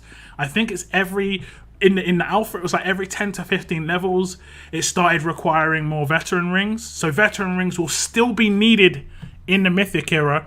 So don't just go spending all your veteran rings on your S-Class fighters. Make sure you do hold on to some veteran rings for the Mythic era. What part was I? Okay, leveling up role levels. Leveling up your role levels will require new currency called training supplies at every level, and occasionally veteran rings. There we go. Training supplies are generated in your town hall through tribute and can be earned in various other in-game rewards. Veteran rings will also be earned from tribute, conquest rewards, and will still be found in arenas. So they are making veteran rings a bit more accessible, which is of course a really big thing, because veteran rings was only arenas before, so now you can get it just from logging in, because tribute's just from logging in effectively. The higher conquest is, the better though, and you can get it from just general conquest rewards by the looks of things. And can be reclaimed from all 6 stars for Ascension. Yes, we talked about this. If you have any veteran rings on any 6 stars, if you ascend them to a silver mythic, you'll get those veteran rings refunded. This means the further you progress in Conquest, the more you increase your tribute and the higher you can level up your roster. Okay, next bit. Permanent account power. Once you level up your role levels, it will affect your characters of that role forever. When you acquire a new fighter, that fighter will immediately level up your current role level, making it easier than ever to jump into combat. I'm not 100% sure if this role level system is ever able to be reset or downgraded, but it might be very worthwhile not going too ham on one role and just trying to level up every role around the same. I mean, it's completely up to you. Personally, the way I'm going to do it is I would probably focus on my damage role first, because damage dealers, as we always know, are the most important thing at the beginning of something. At the beginning of eras, you want to work on your damage dealers first, because they're the things you're going to be using a lot. But everything's going to be useful here. Having your tanks be more powerful as well, controllers more powerful, everything's going to be great here. Expanding your role level cap. Your cap on role levels is dictated by your most progressed Mythic Fighters, and it's of that role. So your most progressed tank will based on how high you can get your role level within tanks. The higher grade your fighters are, the more levels will have available. Lieutenants are automatically set to the highest grade Mythic Fighters of each role on your roster, which means that any Mythic can become a Lieutenant and expand your cap on your role levels. This also means that investing early in a Mythic Fighter is not a bad thing in terms of getting your role levels as high as possible, because one character needs to be at least, as high as you can to keep raising that level. If you don't go over the top on one character and you try and spread your XP around a lot of characters, you're not going to have one character that stands out, and you're not going to be able to push your role level up that much. Okay, here we go. It talks about reallocation. Unhappy with which roles you decided to level up? Don't worry. You'll be able to reset your role levels back to a previous level and get all of your hard-earned currencies back. This way, if you are facing a tough conquest level, roadmap, or other PvE stages, you can re-specialize with different roles to try them. Okay, that's interesting. There's probably going to be a limit on how often you can do this. 1 second. So let's say you can't probably reset this like 5 times an hour. There probably is going to be a limit to maybe every certain amount of days, or maybe once a day. They're probably going to break down the most important things here in terms of this is actually going to be available, but how available they're going to work out probably at a later date. This is sort of like free mod removal, right? They do free mod removal before every war now, They could do it at the beginning of every week. They could do it at the beginning of every day. Who knows? We'll have to wait and see. That is it for Conquest. The last thing we're going to look at is game upgrades. This is the smallest one, but it is going to basically tell you what we currently have is going to be changed. So, for instance, the prestige system, wheels and depots, whether our tokens are going to be, passing over, what the importance is of there. Is there a video? Hopefully there's a video. Doesn't look like it. I'm not going to get a break. 1 second. Let me just have a drink, guys.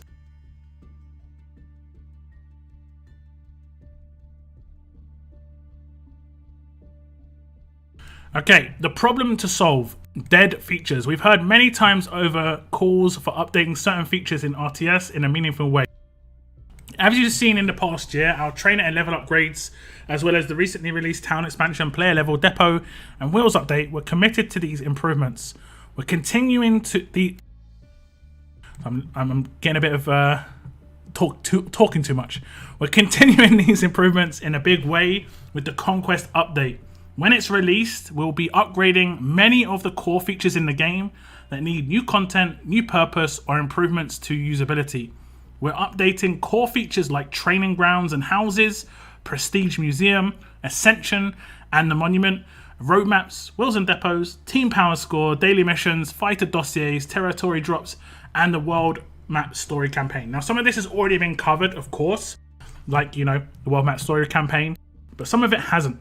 For instance, daily missions, territory drops. So we're going to read through the rest of this. We're also going to further update the different tokens in the games, depots and tournaments, plus feature rewards. We can't wait to tell you more about these improvements in the days to come. We also have a long list of additional feature refreshes we intend to tackle in 2021. After Conquest, and look forward to tackle in 2021 after Conquest, and look forward to your feedback on what we should target next. Legacy feature updates. Okay, so training grounds and houses are going to be the first up, and it says training grounds are receiving a massive overhaul with this new update. All training courses have been redesigned to be more relevant to today's game, and 10 new levels have been added, meaning training grounds can now be upgraded to level 30. Training courses that are primarily used for experience will now generate trainers directly rather than having to convert them into 2-star, 3-star, and 4-star fighters into trainers. In addition, new courses have been added that will have the chances of training epic, legendary, and even mythic fighters. So you'll be able to train... I'll give a heads up. There is a certain type of training that you can do that is guaranteed to give you a 6-star character. There is a certain type of character that you can do that is guaranteed to give you a 5-star fighter. From what I've seen, that anything that gives a possibility of a mythic reward is RNG, kind of like the legendary training system right now, but there is a chance of getting mythic fighters from it. Drink, well deserved. Yeah. Thank you very much for tuning in. Road to Survival is the official channel. If you haven't followed the Road to Survival YouTube channel, that's the way you can follow it. There are going to be some videos on there. I'm not sure if they're going to go live. They're all currently unlisted. They might go live on their channel, so you can rewatch those videos. But a few weeks away, currently aiming for March. Okay, so that's when we're aiming for the update, which is obviously over a month away. Pretty much over a month away. So we've got weeks to get ready. And this is what they're going to look like. The house looks so buffed. Look at that. New level cap, 30 for the house. Holds 400 survivors, just one house. How many houses do we get? 4? We get 4 houses, so we're going to have 1,600 survivors. Okay, that's crazy. Training grounds, new level cap 30, earn trainers directly. Yep, chances at mythic fighter drops. I'm going to be honest, I'm going to be training mythic fighters from day 1, just so I can make that video one day, 50 mythic trainer claims or whatever, just to, got to make that video, guys. Okay, next up, we know some players have hundreds of hours queued up to train, and we don't want to take that away. Any old training courses are currently running at the time of the update will stay that way and turn into legacy courses. Any legacy courses in use will still train survivors and not block the ability to research or use any of the new courses. No new survivors will be able to be trained in a legacy course after the update, and after the courses finish their training, they will disappear. So just an FYI, that means that if the update comes out, let's say we're a day before the update, and you want to stock up your legacy training, you could, or you could hold off and hold on to your survivors and, stock up the new ones. The new ones are potentially better. We'll have to look at that closer to the time. Where was I? All legacy courses have direct upgrades in the new training grounds. Okay. Houses will also have a new cap at level 30. Survivor storage as you upgrade your houses has been massively expanded, and at level 30 each house will have 400 survivors. That's going to be the crazy bit. So 1,630 survivors. We did see in that video that it was dropping 200 survivors on just a world map stage. So yeah, it's actually kind of crazy. Next up is the prestige system. I'm actually really happy about this bit, guys. So do stay tuned, because I'm not sure if it's going to break it here, but there are gold mythic characters, and there's a very particular one that I was very happy to get. So they might, I'm not going to give it away, but if they do, I'm going to be very happy.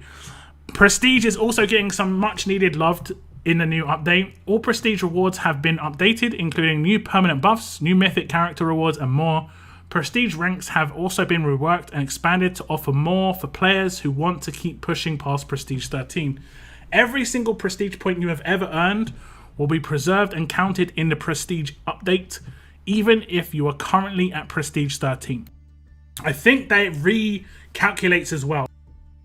Like, it brings the number down, like it divides it by 10, like, so it's not like in the millions, so it's just an easier calculation. But then it also buffed me, like I'm Prestige 12, but in the new system I become Prestige 13. And Prestige 13 is where you get a very, very nice reward. Okay, it says, upon logging in after the update, your prestige will automatically update to its new rank if appropriate, and that's what happened to me. Your prestige can only increase, and you will then be awarded with all the rewards you may have already passed. For example, okay, it's going to give examples, great. Thank you very Thank you very much, Mike, for the $5. I appreciate that. Okay, let's see if it gives the reward. Okay, pre-update, I am Prestige 11. I have claimed all my rewards. My prestige updates from Prestige 11 to 12 in the new update, and I immediately get all of the new rewards from 12 and below, as well as the new buffs. Here's the rewards. Okay, no, it's just showing you. You'll still have the login of 350 a day, but you'll see that prestige has changed. I think this is post. Okay, this is post. This is still an alpha from what I tested, so the numbers are a bit off from what I saw, but it is showing you that you. Oh no, maybe this is pre. I'm not sure. Okay. In addition to all new mythic rewards, there are some of the expanded buffs available. Oh yes, there are new buffs in actually your prestige. Weapon crafting, critical success boost. I think it goes up to 4% extra crit. Training supply generation, trainer cap boost. I think that can go up to like plus 250 on your trainer caps. So like that's your basic trainers, not your gold rims, your normal trainers. Faster building times, obviously. Faster world map energy generation. Longer armory craft time skips. Basically, everything we've got currently just gets boosted and more stuff gets added. All of our current buffs and more. Yeah.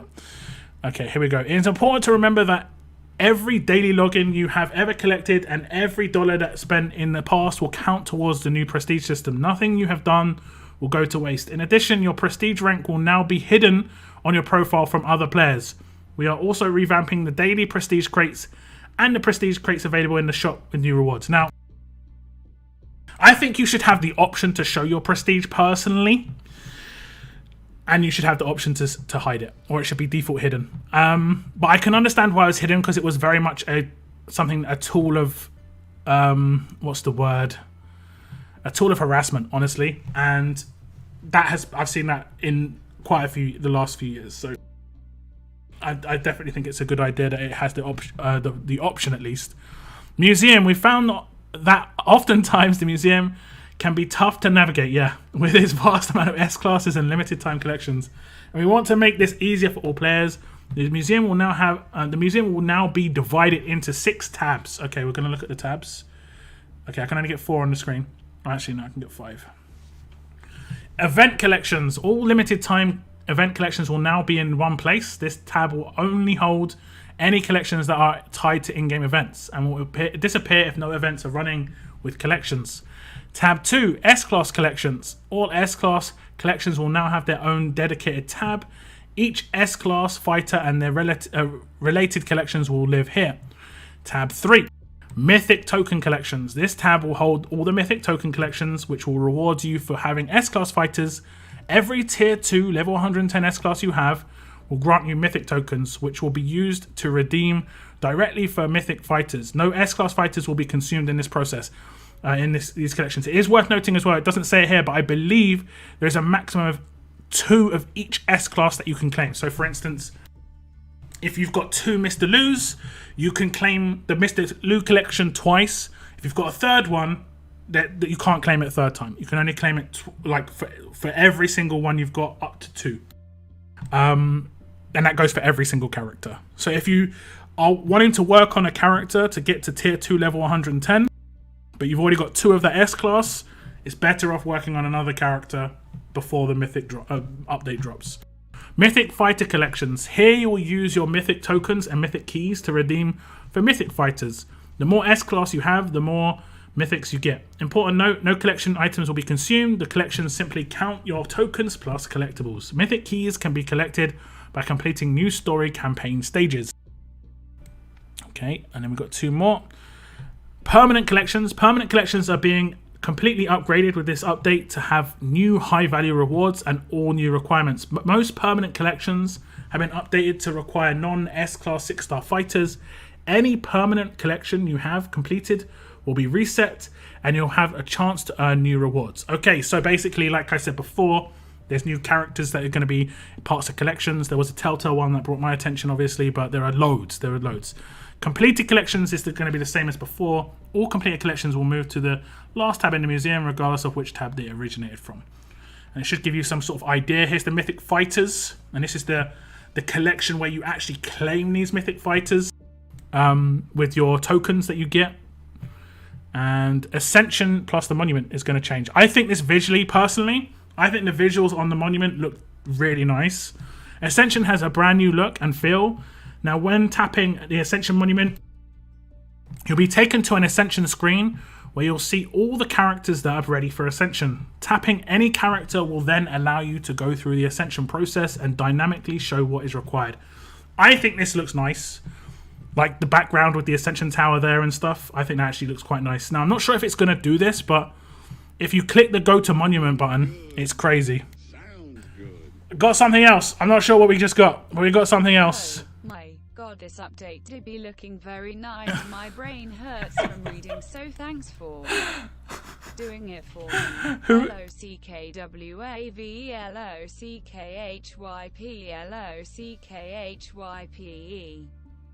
Also, no, not my fault that you are getting recommended Ludwig every day. Yeah, it is. It 100% is. WASNT, me blame Noah. Okay, Mr. C. Thank you very much. But thank you so much, Mr. C. Don't ever do this again. I'm just joking. Okay, we're going to scroll down. The Monument will now be used as a repository for all epic, legendary, S-Class and Mythic Fighters. Each rarity of fighter will have its own dedicated tab that you can look through. Our improved quick and advanced roster filters are also implemented so you can search any fighter by name, trait, or stat. And I think it's going to show it here. Yeah, this is the new Monument. This is such a big thing, even though it's small, because this means you can check out any character in the game. That's such a big deal, guys. Mythic, S-Class, Legendary, Epic. Obviously, 4-star and below, they haven't got it in here. Maybe they'll add it in the future, you never know. But this means you're going to be able to find a particular character and just look at what their kit has. Whatever character they are. That is going to be so important. So important. Such a big deal. Next up. Wheels and depots. All in-game wheels and depots are being updated with this release. Expect to see these wheels now in-game. Gold Mythics contains gold Mythic Fighters. Well, it will be in-game. Maybe it will come in-game straight away, but it'll be in-game for sure when the Mythic update comes out. Gold Mythics contains gold Mythic Fighters, so there's gold Mythic wheel. Mythic Recruits contains gold and silver Mythic Fighters. Select Recruits contains gold, silver, 6-star and 5-star fighters. And as it says here, Select Recruits is replacing our 5-star Recruits wheel. All 5-star Recruits tokens will be automatically converted into Select Recruit tokens. So any Select Recruit token or any 5-star tokens you have now, save them up. They'll transfer into Select Recruit tokens. You'll be able to pull on the new wheel and potentially get Mythics from your 5-star tokens that you have currently. Helper rewards contains 5-star fighters and various rarities of trainers. Basic rewards contains 5-star fighters and various rarities of trainers. So it's going to be trainers and helper rewards and basic tokens. I'm pretty happy I held on to my helper rewards. Big happy lockdown here. Elite characters, contains 5-star and 6-star fighters, and that's elite character tokens. And then 4-star recruits will be removed. 4-star recruit tokens will be redeemable for new select recruit tokens. So you'll be able to transfer your select recruit tokens into effectively the new 5-star wheel, which is now called select recruits. I doubt it's going to be 1-for-1, but I hope it's a good ratio. The supply depot is also getting an upgrade. Expect to see new trainers, gear, and mythic fighters in the various supply markers, assault marker, and survival marker depots. Here's a little look at what the wheels are going to look like. You can see there's the gold mythic wheel on the left-hand side. Only requires 1 token. So, for instance, they could do events where they give out a gold mythic token. Then there could be mythic recruits where they give out mythic tokens, silver mythic. Well, it says collect tokens to receive a guaranteed mythic, but it's silver or gold that you can get in the mythic recruits. There is mythic recruit tokens in the new collections in the museum for 6-star characters, but I don't think you get huge amounts. It's like 500 here, 700 here, 800 here, but it could potentially get you a pull or two on the new mythic recruits wheel. Prestige recruits, it hasn't actually talked about that, but I think that's been updated too, and the select recruits as well. Does it talk about prestige? It did not. I think prestige has been updated in line sort of like how select recruits has. So collect tokens to receive it. Oh, okay. Damn, I didn't read that. Prestige recruits is collect tokens to receive a guaranteed mythic character, as you can see on the screen. So if you have prestige pools, save those because there's a guaranteed mythic characters. That is actually pretty good. Okay. The team grade update. Your team grades will no longer be measured in letters plus number format, like we said before. Team grade will now be calculated the exact same way as before, but will now be represented by a flat number. We hope this provides a more granular insight into how strong your teams actually are and lets you improve your team grades more often. Daily missions. Daily missions and their rewards are being improved to match current gameplay and the game economy. Missions will now reward players for playing through conquest, leveling up fighters, and more. It is our hope with the new daily missions design that all players can receive the daily mission reward bag within 15 to 20 minutes of gameplay. Okay, that's actually quite nice. Mythic Fighter and dossiers, Mythic Fighter dossiers and rosters. Mythic Fighter dossiers are getting extra special treatment to showcase some of the coolest characters we've created to date. Each Mythic Fighter dossier will not only show that the in-combat character like usual, but will also feature enlarged characters art that you can see in our Premier Recruits and other wheels. In addition, all combat glows on the dossier art will match up with the grade of the mythic character. This is actually what I thought was cool from my testing. If you've got a grade 1, it's green background. I think if it's grade 2, it's purple. And basically it changes as you go up the tiers. I thought that was really good. As you improve your fighter, the glow behind their art changes indeed. So like right now he's at top tier and his background glow is like a silver basically, and then there's one where it's orange and so on and so forth. I'm not 100% sold, I will be honest, on the tier system in terms of like normally silver or white would be the lowest tier, like common, but they switched it around. That's the only bit that I haven't really been sold on. We're also introducing new art for fighters in the rosters, as well as a significantly increased roster sizes for all players to help manage and improve your teams in the Mythic world. It doesn't give an exact number there yet, but we'll get more information on that going forward. Next up, it says territory drops, names and buffs. Territory drop rewards are being updated to be more rewarding and relevant in the update. All 4-star recruit tokens rewards are being removed and replaced with new tokens for various mythic wheels. I'm guessing not any gold mythic tokens are going to drop though. A few territory buffs are also being split into 4 territories of 10% boost rather than 2 territories of 20% boost to give more factions an opportunity to hold them. But weapon crafting territories are remaining untouched. In addition, many of the territories with the same names have been renamed to avoid confusion when planning territory strategies with your faction mates. Hasn't said anything about limited time territories, but that is obviously something that would be a much bigger deal with mythic tokens. And then it gives a conclusion. where it says, these are just a few of the main areas we worked on in this update, with many more to come. We remain committed to investing in the current features of RTS, and our aim is not to let any feature feel outdated or dead. Please check out the world map section of the blog for any expansion breakdown of what has been updated and changed there. So that is pretty much it, guys, for the entire update. I'll just scroll down and scroll up in this one section because damn, that's a lot of there is an event as well, so we'll check out the event. It is called Road to Mythic, and we're going to just read through the event itself. The curtains are finally lifted, yes. In a few weeks, we'll be rolling out our biggest update to date, Conquest, and we want to make sure that all of you have been with us during this, our Road to Conquest, now get a proper leg up with our Road to Mythic event. BLN? There's something, that means something.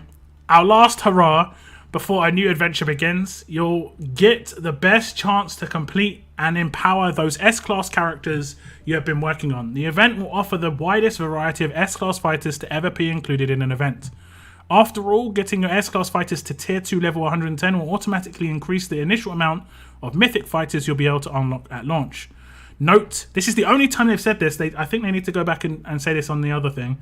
A max of 2 of the same S-Class fighter can be redeemed for Mythic progress at the launch of Conquest Update. The event will also allow you the chance to earn Mythic Gems, which you will be able to redeem during the event for rewards once our Conquest Update goes live. Time to max out those rosters. The event dates are as follows. It starts on the 8th of February and ends on the 22nd of March. So, but the way they're gearing this up is as if it's going to be 22nd of March and onwards when Conquest will go live, most likely, because this is the sort of like preemptive before that starts, if that makes sense. We'll just go over the overview of the event. Your main objective for this event is to collect Road to Mythic tokens. These will be made available through multiple sources, including rank and milestone tournament rewards, themed daily roadmaps, limited time events, themed mission events, Road to Mythic mission events. Okay. Note, the tournament cards choice box will be replaced with a Road to Mythic tokens for the duration of the event. Okay, so no more daily cards, 30 cards, but you'll be able to get these tokens and probably redeem them for more. Each week, the event will have a trait theme, which will affect both how the themed mission events work and the rewards available in the grey market. Okay, interesting. Daily themed roadmaps. Each day, a special daily themed roadmap will be available. You'll be able to use fighters of any rarity on it, but you will be limited to using specific traits. In the following charts, you will be able to see which trait your team will need each day. Sundays will follow the weekly theme and offer twice the trouble, with 2 roadmaps to choose from depending on your needs. Okay. Week 1, each day things change. I can't see Sundays. Do I need to? Yeah. Alert plus tough, fast plus strong. Okay, so this is just going to be something we're going to see every day pop up. Interesting. We're going to see what this means, though. The roadmap will consist of 1 act and 6 stages. You'll be rewarded with 1 Road to Mythic token for each stage completion and 4 Road to Mythic tokens upon act completion, making a total of 10 Road to Mythic tokens for each day's completion. We're also aware that you'll need some extra gear to level up your S-Class fighters, so the daily roadmap will also give you a helping hand with acquiring specific pieces of gear. Okay, interesting. Each stage will have a guaranteed gear drop, and each different stage will have a chance to drop different specific pieces of gear. So if you're looking for something specific, make sure to check the stage's rewards info. Last but not least, each roadmap will have a chance of dropping epic gear specific to the theme's trait. Nice. And that means like knife sheaths for fast characters, that sort of thing, and the gloves for strong characters or gauntlets. We hope the extra gear drops will help you get a good quantity of gear while offering a more targeted loot experience. Themed missions event. At the start of each week, a new theme will come into play, replacing the previous one, offering a new set of themed mission events and a new set of rewards for each week in the grey market. The theme order will be as follows: alert and tough, strong and fast. And I think it's signified by whatever the Sunday roadmap is going to be, because it looks just from checking this straight away. Alert and tough, week 1, week 2, week 3, week 4, week 5, week 6. Okay, so it's going to actually be a 6-week event. I think they said it was going to be 4, but it's going to be 6. Each week, a themed mission event will become available and reward you for leveling up your S-class fighters of that week's themed traits. Okay, so basically you want to just get characters in preparation for the upcoming weeks, but also level up the characters of that week as well. Interesting. These will grant you more Road to Mythic tokens and S-class gold cards. S-class gold cards? I guess that's for the grey market for the Road to Mythic event. To get a better understanding, here's the first week of missions available to you. Subsequent weeks will offer the same challenge and rewards, but adapt to the trait of that week. Level up S-classes by 90 levels. You get one S-class gold rewards. Ascend S-class to tier 2. Level up S-class by 110 levels. Okay. And then there's alert and tough. Man, basically you have to do that 3 times. So basically you have to tier 2 3 S-class level characters. But here's the thing. It doesn't say it's trait specific. Level up 3 alert. I guess it means ascend an S-class to tier 2 that is alert or tough. Okay. 1 S-class card, gold card. Okay, 5 mythic tokens, 5 mythic tokens. So you can get 15. You can get 15, 24, 27 of the Road to Mythic tokens. The more S-class fighters you have at level to tier 2, level 110, the more mythic tokens you will unlock during the Conquest launch. Yeah, that's what we saw in the videos before. Road to Mythic mission event. Collecting S-class gold cards from the themed weekly mission events will make you progress through the roadmap. Road to Mythic mission event milestones. You'll be able to earn Road to Mythic tokens, trainers gear, and the mysterious mythic gem, which you'll be able to redeem for special rewards once the Conquest update goes live. Mission: collect 1, 2, 3, 4, 5. You just get loads of gear, trainers, so it's going to help you in actually leveling up as you get these gold cards as well. And if you get 12, is this where you get the gem? Oh no, you get the gem at 11, 9, 7, 5, 3. Okay, so you can get, what's that? 1, 2, 3, 4, 5 gems. I wonder if they're going to tell us what the gems are for right now, or if it's going to be more of a check back later. Each week, and fitting that week's current theme, a new set of S-class characters will be made available as rewards both through a themed weekly wheel or directly via the grey market. The themed weekly wheel, you'll be able to redeem your Road to Mythic tokens for a chance to spin the themed weekly wheel. For 3 Road to Mythic tokens, you'll be able to pull on the wheel, which will offer a random chance at obtaining 200 S-class cards from the themed wheel character pool. Okay, so it'll be alert characters that week or whatever. Okay. Grey market rewards. If you'd rather have a direct choice in your rewards, each week you'll be able to directly exchange 5. Okay, so yeah, okay. You can get basically 600 for every 15 versus 1,000 for every 15 on the wheel. So if you're not really bothered by which characters you get, or if there's a specific character you want, it's probably better to go for the choice crate. From a max of stock of 5, making a total of 1,000 cards available. Okay. The S-class character of your choice. Each week you'll have a choice from the same set of themed character pools offered in the themed weekly wheel. So it'll be everyone getting the same themed characters, of course. A new themed character. So week 1 is Alert, and it'll be Shaquille, Axel, Amani, Gentleman, Secretary Guo, Pete, and it'll be tough. Okay, yeah. So there's going to be a lot of characters in those wheels. But there's pretty good characters in here. There's pretty good characters. Remember, the more recent the character is, the more you're going to get from it when it goes into the Mythic era. And we go into the next one. Does it give any big characters?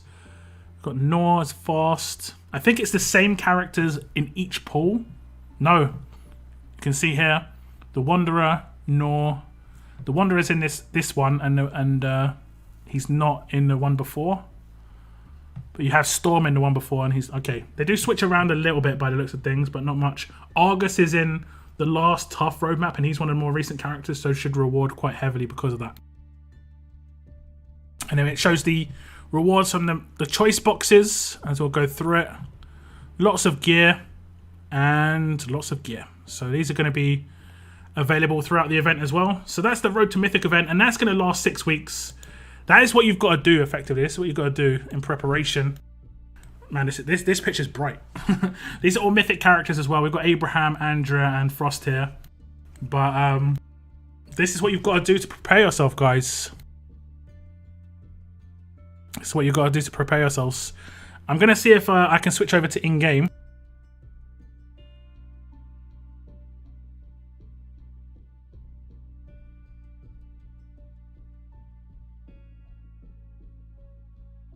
You can indeed. And I should have I should get stuff pop up, right? Has the event started already? There we go.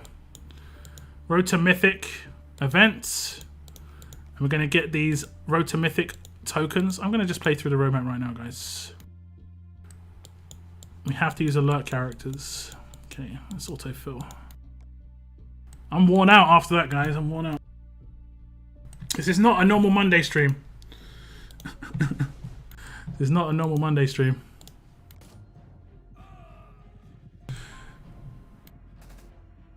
$200 likes on the stream though, guys. 200 likes. Crazy. Thank you very much for hitting the like button today, guys. This has been one of the most exhausting streams of all time, and it's only been 2 hours long. I've streamed for like 6 hours and felt better than this. Marathon stream confirmed. It was indeed. It was indeed. Sounds good. Hey Tree, this is just for getting through all of that effing information. All of our brains hurt. I think we need to have a drink after all of this.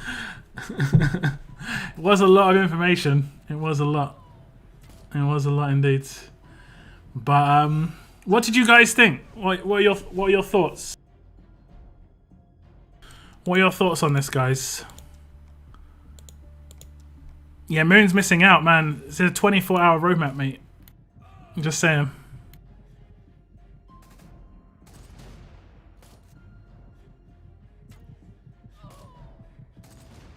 I can't think at the moment.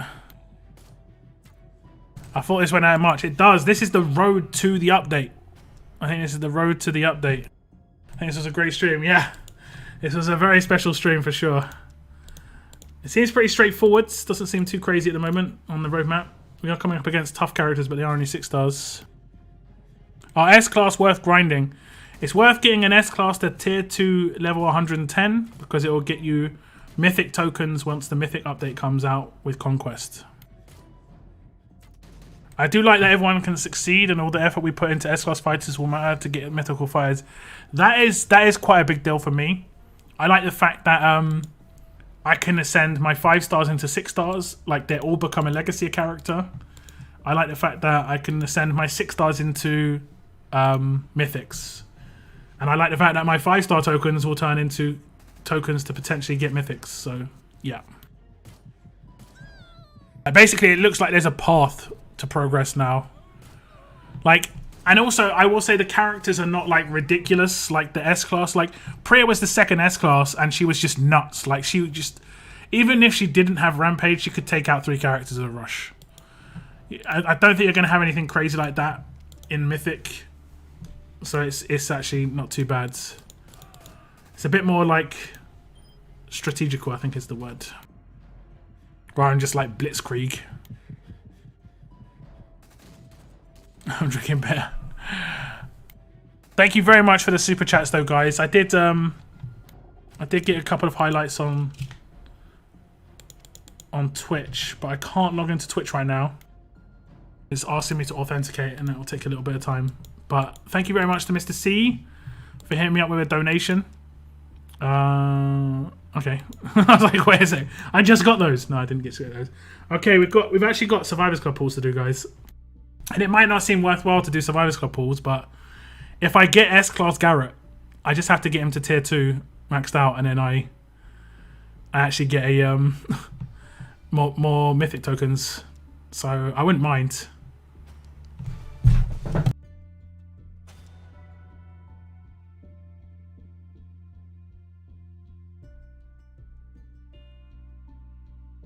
Oh my god. Oh my god.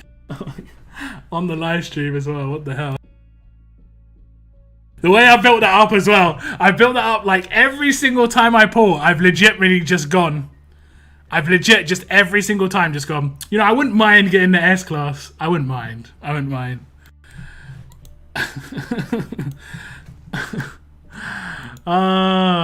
That's my second one. That's my second S-Class that I pulled on an SC pull. I always get green characters, man. I'm like this strong character extraordinaire.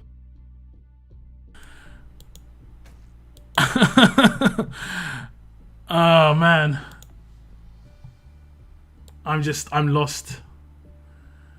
And I have to save this character now, right? I've got to read that event info again. Because I've got to save it to level it up a particular week. Has the event dropped? Yeah, it has. Okay, let me read it now. A little tough, so I don't level him up at all. Okay, understood. Understood. And what's this one? Okay, we do not level him up at all until next week, right? Okay. What the hell just happened? The timing of that one is just unreal. I guess that's going to be the 3 mythic tokens though in the mythic era. That's pretty cool for me. Oh man, I'm so smashed right now after reading that for 2 hours, guys, that I couldn't even react. I just had to lean back. Rigged. Well, I don't know. It's only my second ever S-Class though, from oh yes, a new season. It's only my second ever S-Class from Survivors Club. I have legitimately done like 700. So, can I have the power to time out?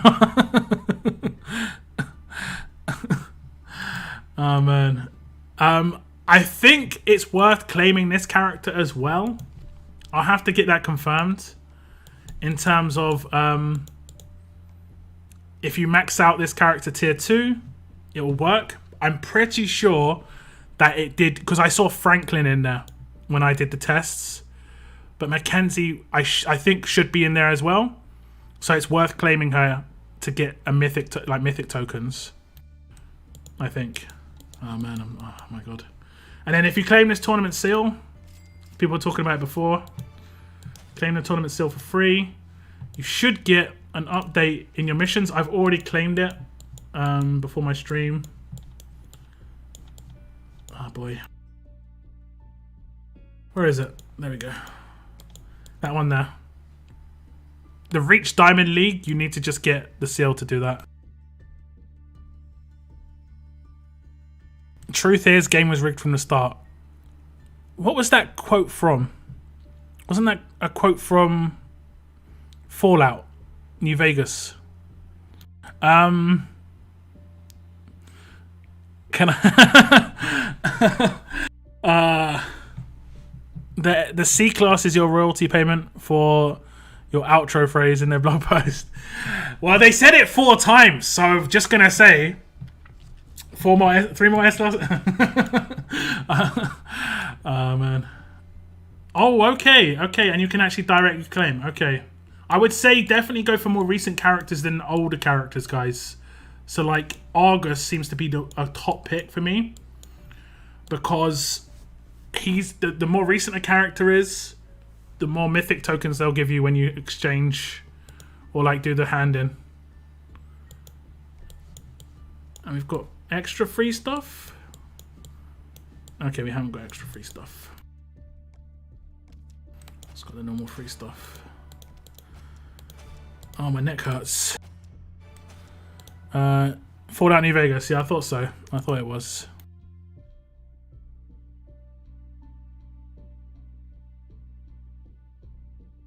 What's up, Judy? I'm doing alright. I'm doing alright. Just a bit mashed right now. A bit mashed. Okay, we did the roadmap. We did the daily roadmap. We just got to do that every day, right? Have they changed this yet? I guess they don't change this yet. This will change tomorrow. Did I misread that, guys? Did it say they were going to change this to give out the RTM tokens as well? I'm pretty sure I read that. I'm pretty sure I read that. I'm fairly certain. I'm fairly certain. I think on my other region I haven't actually claimed. So I can go here and just check it out. What are RUM tokens? They're Road to Mythic, which is the next update that's coming to RTS. That I just have been... Yeah, there we go. That is the next update coming to RTS. It's basically the thing I've been talking about for the last 2 hours. Which is funny. Okay, I'm going to claim the token here. I don't think I claimed it already. I don't think I did. I might have. It might take a little bit of time to claim. S-Class Paul Live. I know. That was indeed epic. Do you remember who said it? No. I only remember it was a quote from that game.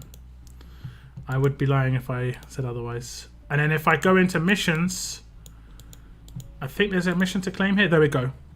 So you get the tournament seal, which is this one.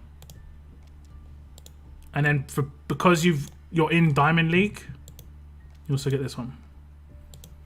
That's the beginning of every season.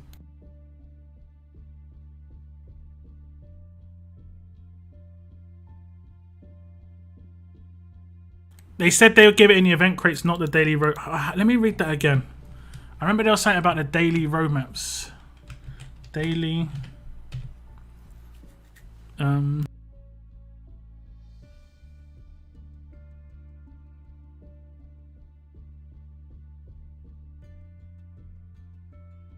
Maybe this is the daily roadmap. Okay, that's what I probably misread. That is the daily roadmap. And it's pretty I think it's pretty straightforward. Just got to hope that you've got enough alert characters, tough characters, and so on. Because you're always going to be taking trait damage.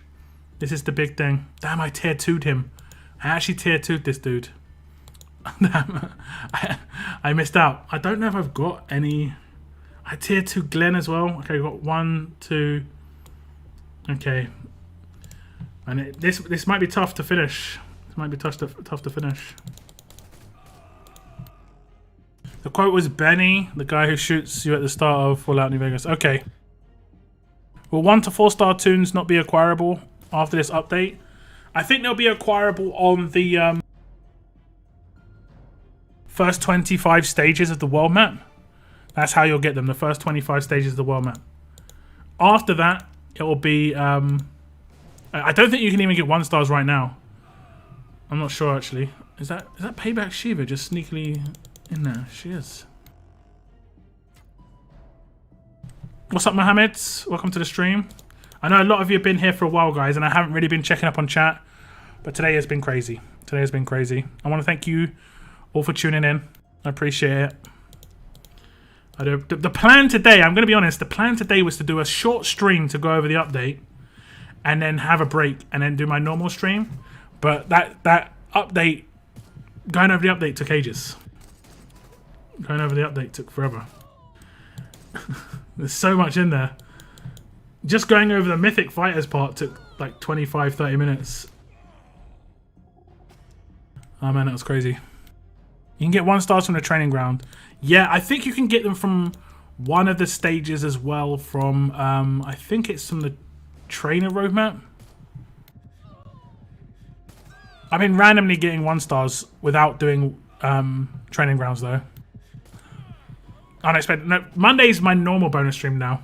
This has been so regular, it's nuts. But it was nearly a double bonus.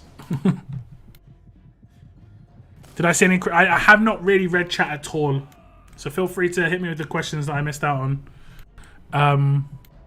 In terms of battle pass rewards in the future, I've got no idea. I guess it'll be mythic themed for future battle passes. The same with League Store, I'd assume. There might be like a mythic character that you can get in the League Store. You know?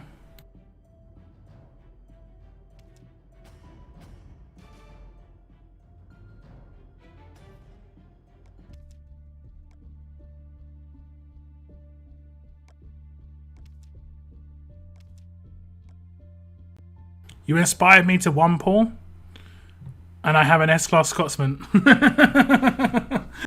You're welcome. Okay, we're going to do a pull in this region as well. You're welcome. That's what I bring to the table. We're going to pull on Magna.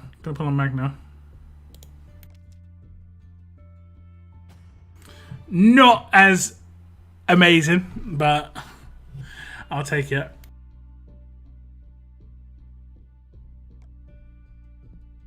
Man, that was nuts.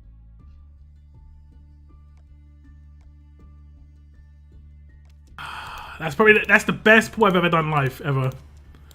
The best pull we did before that was a 6-star Scotsman, right? Does anyone remember 6-star Scotsman?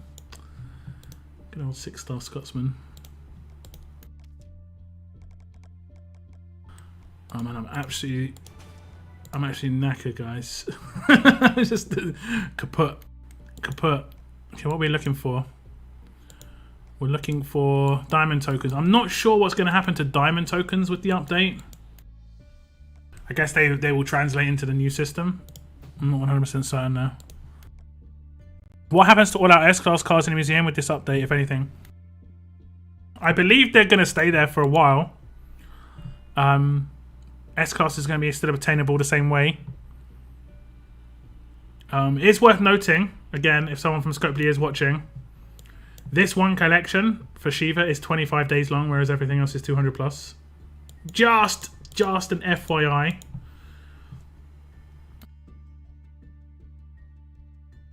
Got lucky with 6-star Pippi, nice. I did a 1 point and got 5-star lesson. Not the same. It's not the same. I'm sorry, Dimitri. I don't. I'm sorry. So all the tunes we currently have are going to be worthless, and we'll basically have to trade them all for new tunes. Not exactly. The current characters we have, we can ascend into new characters. Every 6-star maxed out character that is not S-Class. So let's say this character, I've not used this character legitimately in a year and a half. Like, all these characters just sat on my roster. But every single one of these maxed out 6 stars, I'll be able to ascend and get a mythic character. And look how many I've got maxed out, guys. I've got tons. You know, some of the ones that I really like, I'll keep a hold of. For instance, the Telltale characters. You know, characters that I like a lot. Maybe like Michelle, because I really like the characters that are whisperers and stuff. But other characters that I don't have much attachment to, for instance, let's say GFN. I will just ascend and get a mythic fighter. Koa doesn't have much usability, you know, so on and so forth. Characters that I won't be using anymore. For your progress that you've got on your current S classes, you'll get mythic tokens as well, and you can get gold mythics and silver mythics. But that's in your hands. Like, for every tier 2 maxed out, so that's tier 2 level 110. So for me, I've got 8, 16, 24. Right now, I've got 32 at least, right? 32. That means I'm going to be able to get 32 hand-ins in the museum when it goes live. But I'm going to be working on more. I've got 8. I've got 8 other S classes that I haven't got into that position, and I've got S classes that I'm working on that I can get in that position as well. For instance, I've got Andreas. I've got Andreas that I'm working on. Oh, there's also an RTM wheel. Let's check that out. Oops, wrong section. Is it up yet? It hasn't dropped yet, I guess. Or is it a stash? Oh, it's here. Interesting. Why did they put it here? That is interesting. And this is just for alert characters. It shows you the characters you can get. Oh, and tough characters. I think I'm not going to do this. I need specific characters more. I need to do it in the grey market. So I need to like... I think Argus is a really good place to go. So I recommend Argus in the tough characters. And in the alert characters, Shaquille. They're the most recent of both. If you can complete both of those, you are going to get more mythic coins in the update. Dr. Stevens taunt AP rush when the event starts. I don't get what you mean, Anarchy. Is there a particular character we're going to need to make a mythic character? Like, what do we have to do to in the S-Class era? You just have to get any character on your roster that's an S-Class up to tier 2 maxed out. That would be... This means you're going to get a mythic character for having a maxed out Glenn. Well, I'm nearly there. But if I maxed out Glenn right now, when the mythic era starts, I'd have one hand in for the mythic tokens, and I get more mythic tokens because of that. Or no, is it mythic tokens? I think it's mythic tokens. So I'm actually going to be able to get something out of having... I'm not going to use these trainers on him, though. We'll put him in You've Got Luckies and stuff. But it counts for all of your roster. So characters you've already got over that, these already count. So you'll be able to... And you're not handing them in. You're not losing this character. You're just... It's like these collections here. Don't know if I've got any. Have I got any still? It's like these collections here.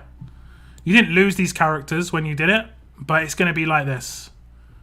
And there's going to be a bunch of new collections added that have got 6 stars as well. So like these are all 5 stars, and they're going to do a bunch of that are all 6 stars as well. Would you go for full Magna S-Class in BP or Diego 6-star Diego? Well, now that your progress towards S-Class is going to affect your Mythic progress, you want to be getting S-Class characters more than 6-star characters. So I would probably go for... Well, I was going to go for Magna anyway, but yeah. I would definitely prioritize Magna. I've been Prestige 13 for over 3 years. How high do you think I would jump after the update? You might go up to like 16. I think Prestige 13 goes up to Prestige 16 or something. Maybe 15. But it might also use... I'm not sure of this part, whether it uses anything you've gained in the meantime. Because you did gain Prestige when... Like, if it's a soft cap that you've currently got. Or if it is an actual hard cap. If it's a hard cap on the amount of XP you've gained in Prestige, then every Prestige 13 player will go to the same amount. Will S-Class above Tier 2 count? Yeah. Tier 2 level 110 and above. Will they change the 4-star weapon wheel, or is it okay if I pull? I'm not going to pull on that because that is due a change. Personally, I'm not going to pull on that. They didn't mention anything about the 4-star weapon wheel, though. But I'm not going to pull because I think it is due a change as well. I might honestly pick up 2nd Abe and 2nd Jackie from BP now. Yeah. Yeah. What's up, GB?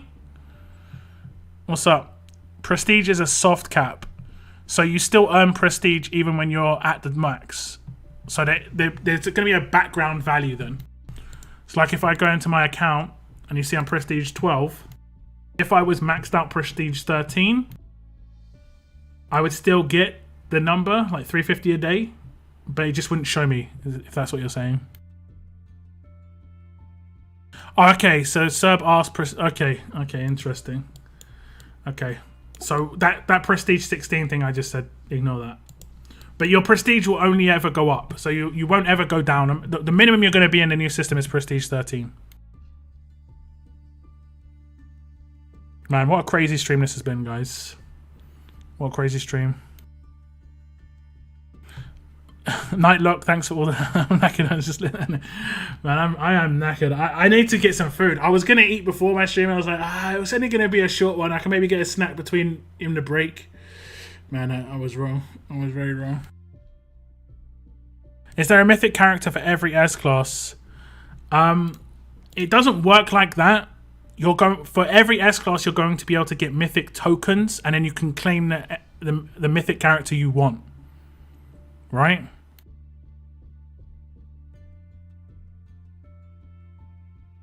That's how it works. Good night, Mr. C. Good night. You're rocking it, look. Yeah, it's been nuts. Thank you very much for tuning in, Lord Bradley. Sorry if I've ignored you guys. I do apologize. It was obviously pretty mental. We had... Did anyone see the top amount of viewers we had at one time? I think it was nearly 280.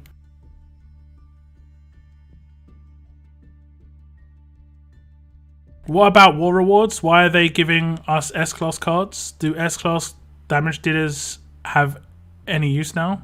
So many questions, I'm still so confused. For the next 6 weeks, you're going to be leveling up your S-Class characters to get more mythic card rewards. Mythic token rewards. 307. Oh, that's mad. I think that's my highest ever viewers, if it is 307. You sent a screenshot. Okay, let me check. YouTube mods. Oh, that's a lot of viewers. Let me have a little check. 300. We hit the 300. That is the best I've ever had on a stream. Hey, Zotix, thank you very much. Thank you very much. Tier 1. Get on the fences. New meat. Fresh meat. You see what Zotix did, guys? Financially supporting my channel. Went down to the bottom right of my video. And under next to subscriber, it says join. You can click that button. Nothing happens. It just shows you a pop-up screen. But for $1 a month or $12 a year, that would be, you can support my channel financially. And you get your name go green. You can link your YouTube in Discord to make your name go red in Discord, in my Discord channel, just to show that you are supporting my channel. I will also obviously be putting your name in the intro of my videos just to give you a shout out to say thank you very much. And you can use emotes in here. Emotes. Thank you very much. I appreciate it.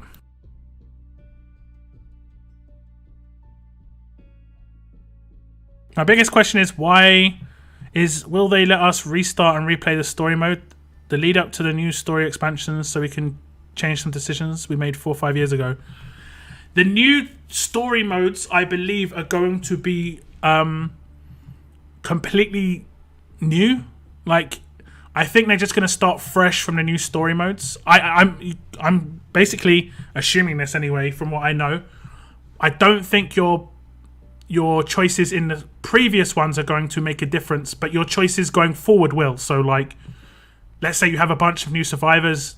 You take out one, and then obviously they're not alive anymore. Blah blah blah blah blah. Whereas I don't think the choices you made before, that's sort of like that. That's done and dusted. I believe this is an RTS only storyline. It's not a comic book storyline. I feel like Conquest was way bigger than any of us thought. Yeah. I want to level up someone. If you want to know who to level up, you should always level up 5 stars and 6 stars. The only S classes you should level up are the ones in that week's rewards. As you can see, level up 1 alert or mythic S class. Feels good. Sounds good.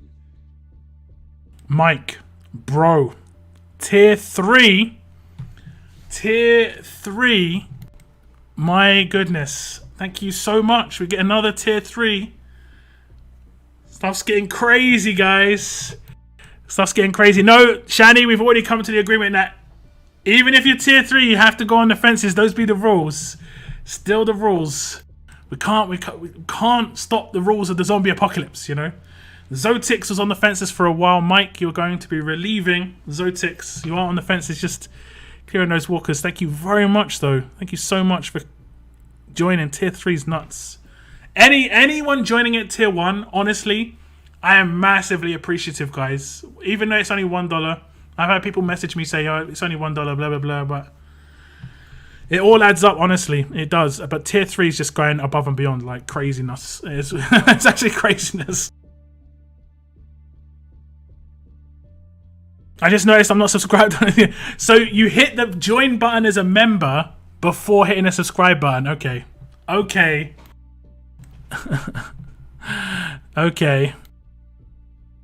Someone get me a machete and a beer.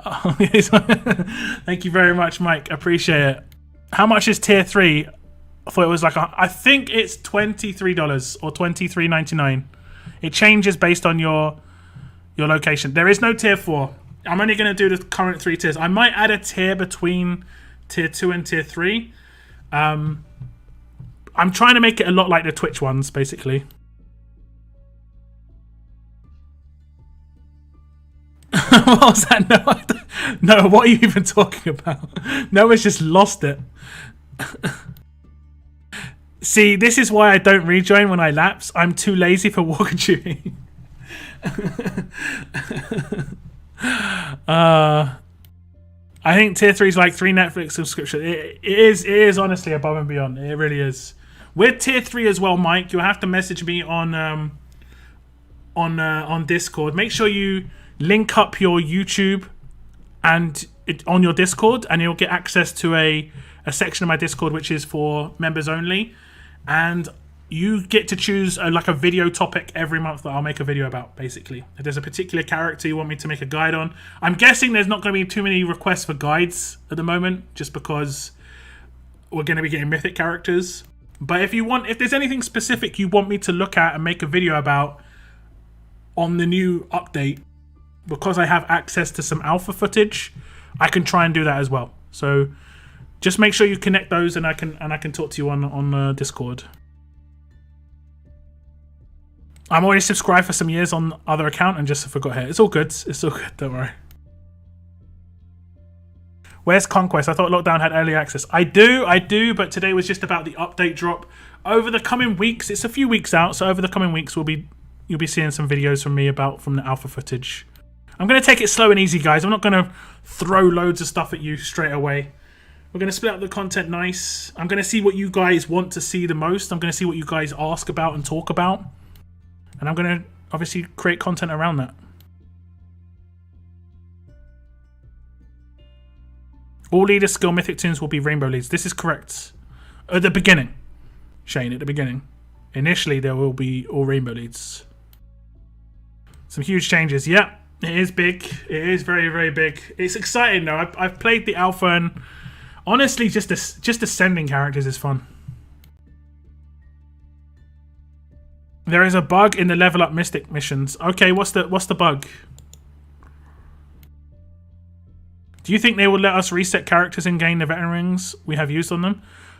6-star characters, yes, Dale. If you ascend a 6-star character into a mythic silver character, you get refunded all of those veteran rings. With S-class characters, it's not going to be the case, but there may be something that comes in the future where that changes, but off launch, there's been nothing that talks about it. Loads was thrown at us today by Scopely, yeah. I'm going to be honest, I haven't slept very well for the last couple of days because I've known this info for a couple of days. And I was like, man, Monday's going to be crazy. Like, just thinking about making the video, I was like, I've got to think of a way I can produce this video and get all that information enclosed. There was no way. So I decided to live stream it. I decided to just live stream it. And I think I made a good decision, guys. It was a lot of fun. It was exhausting, but it was a lot of fun. So what's the problem with the mission?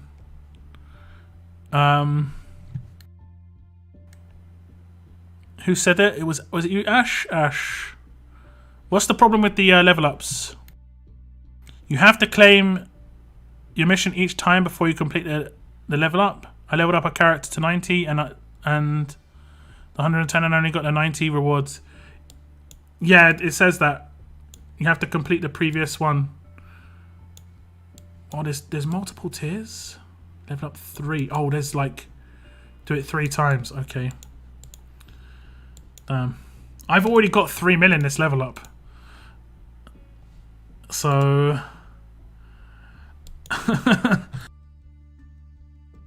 oh man, I'm exhausted, guys. Am I claiming an S-class character today? Might be. Let me just check. What region are we on? I don't think I'm on the right region. No, we're not on the right region. Let me check my other region. We might be claiming an S-class character today. I was actually really excited about this character. I'm not really going to use her that much, though.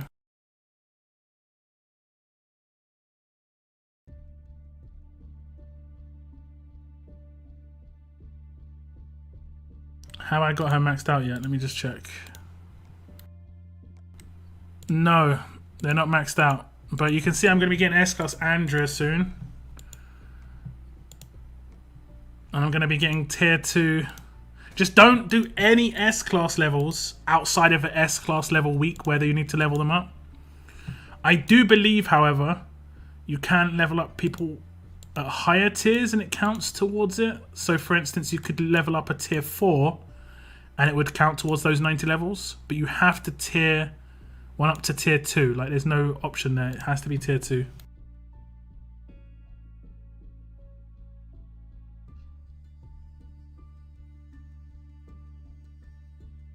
Yo, what's up, Invisinerds? What's up, man? Mackenzie needs regular gear, not jackets and hats. Did they mess up again? Are you sure it's not just for tier 1, GB? Oh, tier 2. Don't forget, you don't need to tier her over tier 2. You just get her to tier 2, level 110. So she's an easy one. You can claim her. And you can level her up to maxed out tier 1. Claim the mission, maxed out tier 2. Upgrade her, maxed out tier 2. And that'll be one of these done easily. Oh, what a day. What a day. Exhausted. Will still be S-Class only. Mythics aren't going to be released for like nearly 2 months. Like a month and a half at least. 6 weeks. This week lasts 6 weeks. This event lasts 6 weeks. Thank you very much, Ash. Thank you very much for the super sticker. The old thumbs up. Is that a pear? Can anyone tell me what this is? It's a pear, right? It's a piece of fruit. That's a pear giving me a thumbs up, right? Conquest campaign seems like a revamped SR. I mean, I agree to a certain extent. However, it is playing through the world map, so you're going to get world map storyline most likely. And it's probably going to be based on your world map completion. So, like, let's say you haven't completed the world map. You can only play up until you've completed in the world map. So you're going to have to make sure you keep up with the world map. I didn't notice it say this in the information. It could be an alpha feature. But I believe Conquest stages are only going to cost 1 world energy to run. So it's just 1 world energy. You can only do 15 stages a day, I believe. But you can fail as many as you want. So for instance, like, you can only complete 15, but you can fail over and over and over again until you complete it. Did that say Daddy Lockdown? We're calling you Daddy now. It does say Daddy Lockdown in the top left-hand corner. You don't have to call me Daddy. Too many easy jokes here. I'm just gonna skip it. Does it have to be? Does it have to be the same character being leveled up? No. It just has to be levels into a character. Is Mythic a new rarity? It will be a new rarity of character. Yeah. Oh, my moon. Stop. Just kidding it now.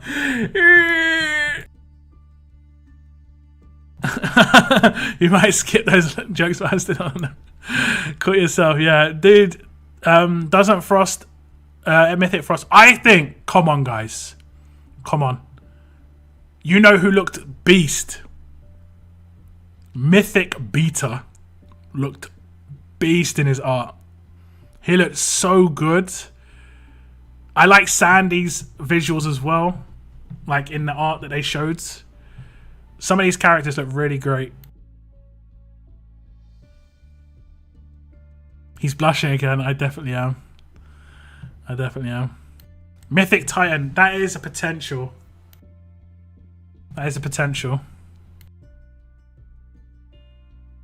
Mythic Alpha looks like Dwight wearing a whisper mask. I think she looks more like her comic book character.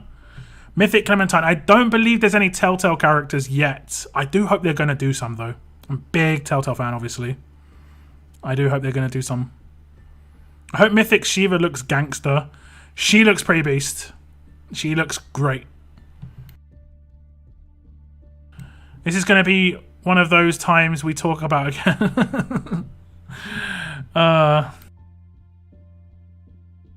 think the bug that this guy was talking about was the mission wants 90 levels, but you can only get 89 before the tier is maxed. Need one additional. Ah, okay, I see. Yeah, true enough, true enough.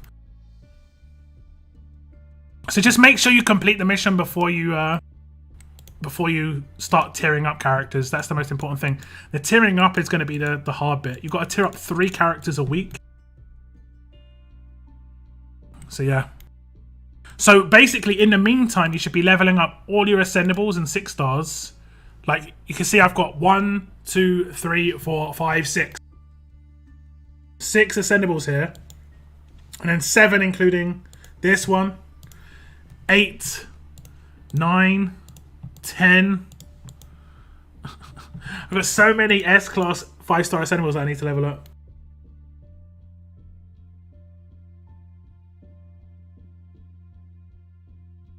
It's tier 1 to tier 2. Yeah, it is tier 1 to tier 2. Remember that time when Locke said we don't have to call him daddy? I mean...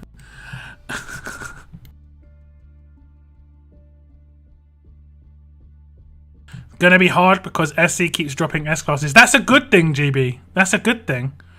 It's tier 1 to tier 2 of an S class, right? I'm pretty sure, isn't it? Yeah, level up S class, level up S class. Like, I literally just pulled S class on stream. And then when Strong comes around next week, I'm gonna tier 2 him. Well, I'm gonna max him out and then tier 2 him, and it's gonna work. Right, this week it's tough and alert indeed.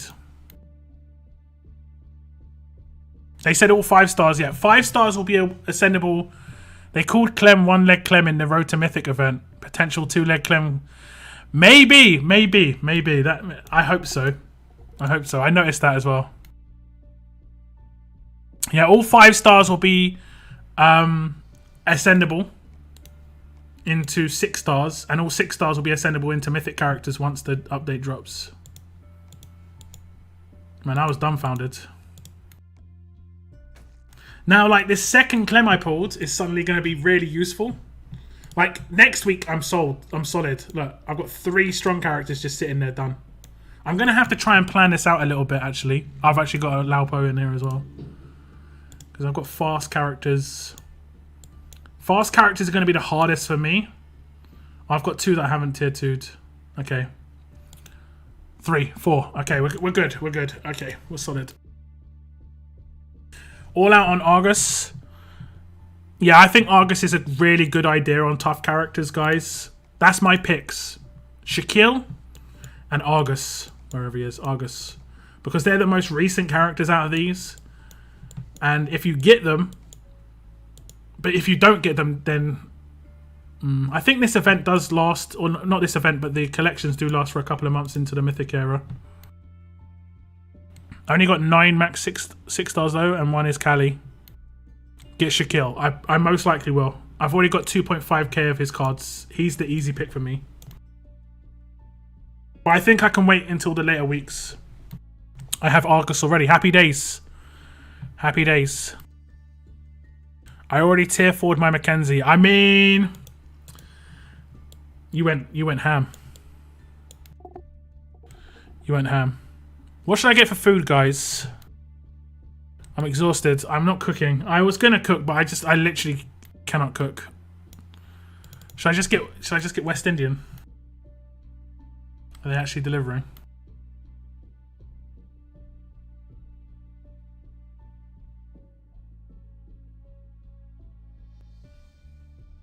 Patreon just confirmed it will refresh daily. I'm not sure. It was a lot of information. A lot of information there. Aki and saltfish. Nah, I'm not about Aki and saltfish. I think I might go for goat curry though.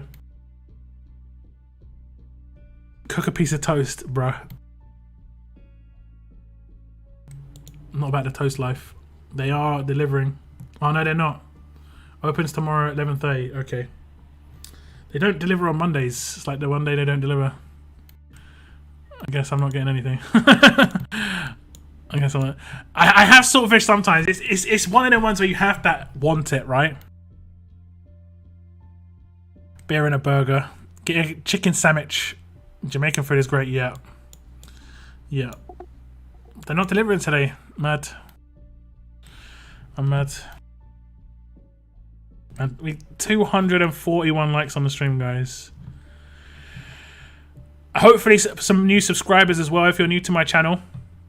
Hopefully you hit the subscribe button. I'm going to be bringing you some content with the new update over the next few weeks. I'm going to try and space it out a little bit, not overwhelm you guys. Get pizza. Tempting. That is actually tempting.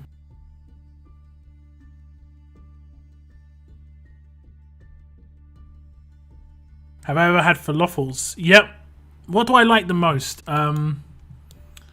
Shawarma. Oh my god. A really good shawarma is almost unbeatable as just an individual dish. Other than that, there's a Mexican dish called quesadilla, which I really like.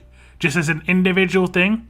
Sort of like West Indian patties are really, really nice. Just as an individual thing. What is a shawarma? It is basically like a very... I don't know how to explain it. Gyros are better than shawarma. See, everyone's got an opinion, you know? Everyone's got an opinion. Gyros and Greek salad, yeah.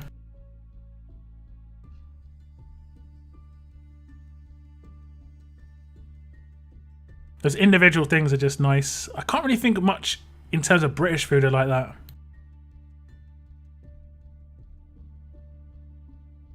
When does it start? Yes, it started already, Jordan. It started already. Let's do this roadmap here. It's gonna be a daily roadmap. Just do it every day. Is this this thing isn't daily, right? This is weekly. Phew, phew. This lasts for 40 days as well. This is the multi-week event. Well, they are selling some items, of course. Of course. Featured. Road to Mythic. No, you just get 10. Okay. It's not too crazy.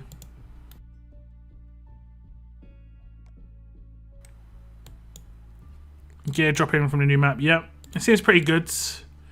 But I wouldn't farm this. It comes every day, but I mean, if you go to the stage, this is how you're going to do it when the new thing drops. You go to the stage, and it should show you up here when you click gear what pieces of gear it drops.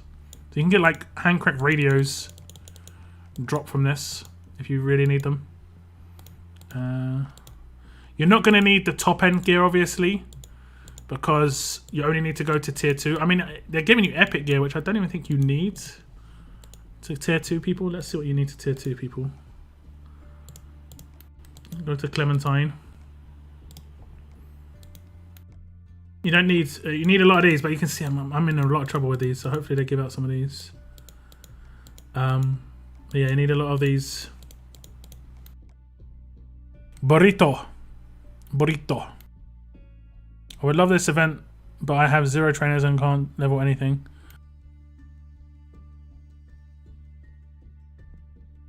You've got a week. You've got a week, so I won't worry too much. Do this roadmap every day. You've got a week to do that leveling up, the like specific leveling up that you've got to do. So it's not too crazy. Gotta go to a legit Mexican spot. It's really hard in the UK. I'm going to be honest, it's really, really hard in the UK. In the UK, we get really nice Indian food. Like East Indian. And it is really nice. We have a lot of East Indian restaurants in the UK. Mexican food is really hard. We have like the random... Sounds good. Here, have dinner on me. Thank you very much. Thank you very much. I will. I will. Thank you very much for dinner. I appreciate it. That is actually going to do it. That is actually going to do it. In the UK, we have what do we have? Noah knows the name of the restaurant. I don't know. Nando's. We have Nando's, and it's Mexican food, but it's not really Mexican food, you know. I'm not sure if I said this already, but how will promo wheels work once Conquest is out? I see nobody paying for S classes now. Good. Sounds good. Seren, thank you so much for the super sticker. Keep it up. Thank you so much. Thank you so much for the super chats today, guys. And obviously the new members. Appreciate it. It does make a massive difference. I am obviously full-time, guys. This is my dealio. And I'm going to be honest, I was kind of worried how this update would be received, but it seems to be a lot of you are positive about it, so that's made me pretty happy. Like, initially I was not sure, but after playing through it, it's really exciting. Seems absurd. It's really hard, Mike. Nando's is, yeah, it's not very good at all. It's not very good at all. Hey, what's up, Eric? It's been a while. I hope it's going okay. In the US, we have Mexican food on it. That's because you're so close, right? The reason we have East Indian food in the UK, which is like curries and, you know, what is it? Is it bull? I can never remember the name of the rice. It's like chicken tikka, you know, really nice food. The reason we had it is because it was they were part of the British Empire at one point, and then I think at one point they got offered free passports and they could come to UK and live here if they wanted to, and a lot of people obviously took that up, and a lot of them were cooks, and we liked their food. You know, that's how it goes. Like we also had the same thing happen. That's why we got a lot of West Indian food here. Is because West Indies was part of the British Empire. And I can't remember. I think it was in the 50s or the 60s. It was ending, and they got one last opportunity. It was like, yeah, you can come over to the UK. You'll be a British citizen. We'll give you a passport and everything. But after this date, it's cut off. I can't remember what it's called. I'd have to look it up. And you had lots of people from the West Indies come to the UK to live, and a lot of them moved to where I grew up, which was West London. I grew up in Hammersmith and Fulham, Shepherd's Bush area. A lot of West Indies. People from the West Indies there, and honestly I can say, like I've said this before, I was pretty blessed living in West London and the amount of cultures that I had when I was younger, and the food, guys. Oh, the food. The food. So no Nando's, still say you should consider KFC. KFC's always being considered. Always being considered. Thank you very much, Shani. Thank you very much.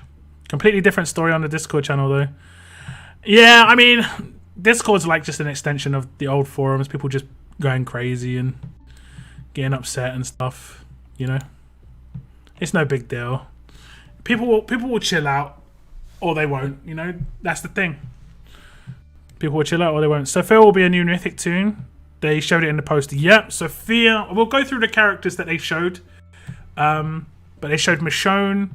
They showed Ezekiel. I like the fact that they looked like their characters in the comics. That's the big deal, right? I need to know is if MJ Shield, is he good? He's a good S-class. He's a good S-class.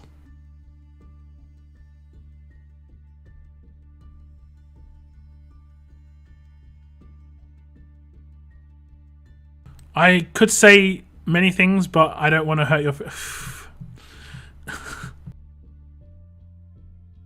How is the new update not a reset? It is a reset. It is a reset.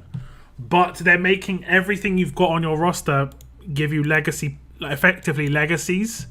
So we talked about every 6-star character that you've got, you can ascend. It's one 6-star character plus 2 6-stars, and you can ascend it into a silver mythic on the first day. The very first day it comes out. Every S-class character that you have at tier 2, level 110, like this guy right here, you can go to the museum and claim a reward. You do not lose your S-class character, and you gain mythic tokens to exchange for mythic characters of your choice. I do believe that gold mythic Rick is extremely easy to come by, because if you look at the video, it was really like a low amount of mythic coins to claim gold mythic Rick. It's more of a revive. I think this is to set up longevity for the game, personally. This is set up longevity for the game. I couldn't really see how far they could go with the S-Class era. They started too strong. This is the issue that they had. They started too strong. That was the second character they released. Right? So when this is the second character you release, you're already starting at like power level like 100. Every character after this has to be stronger to be seen as better and more worthwhile picking up, you know?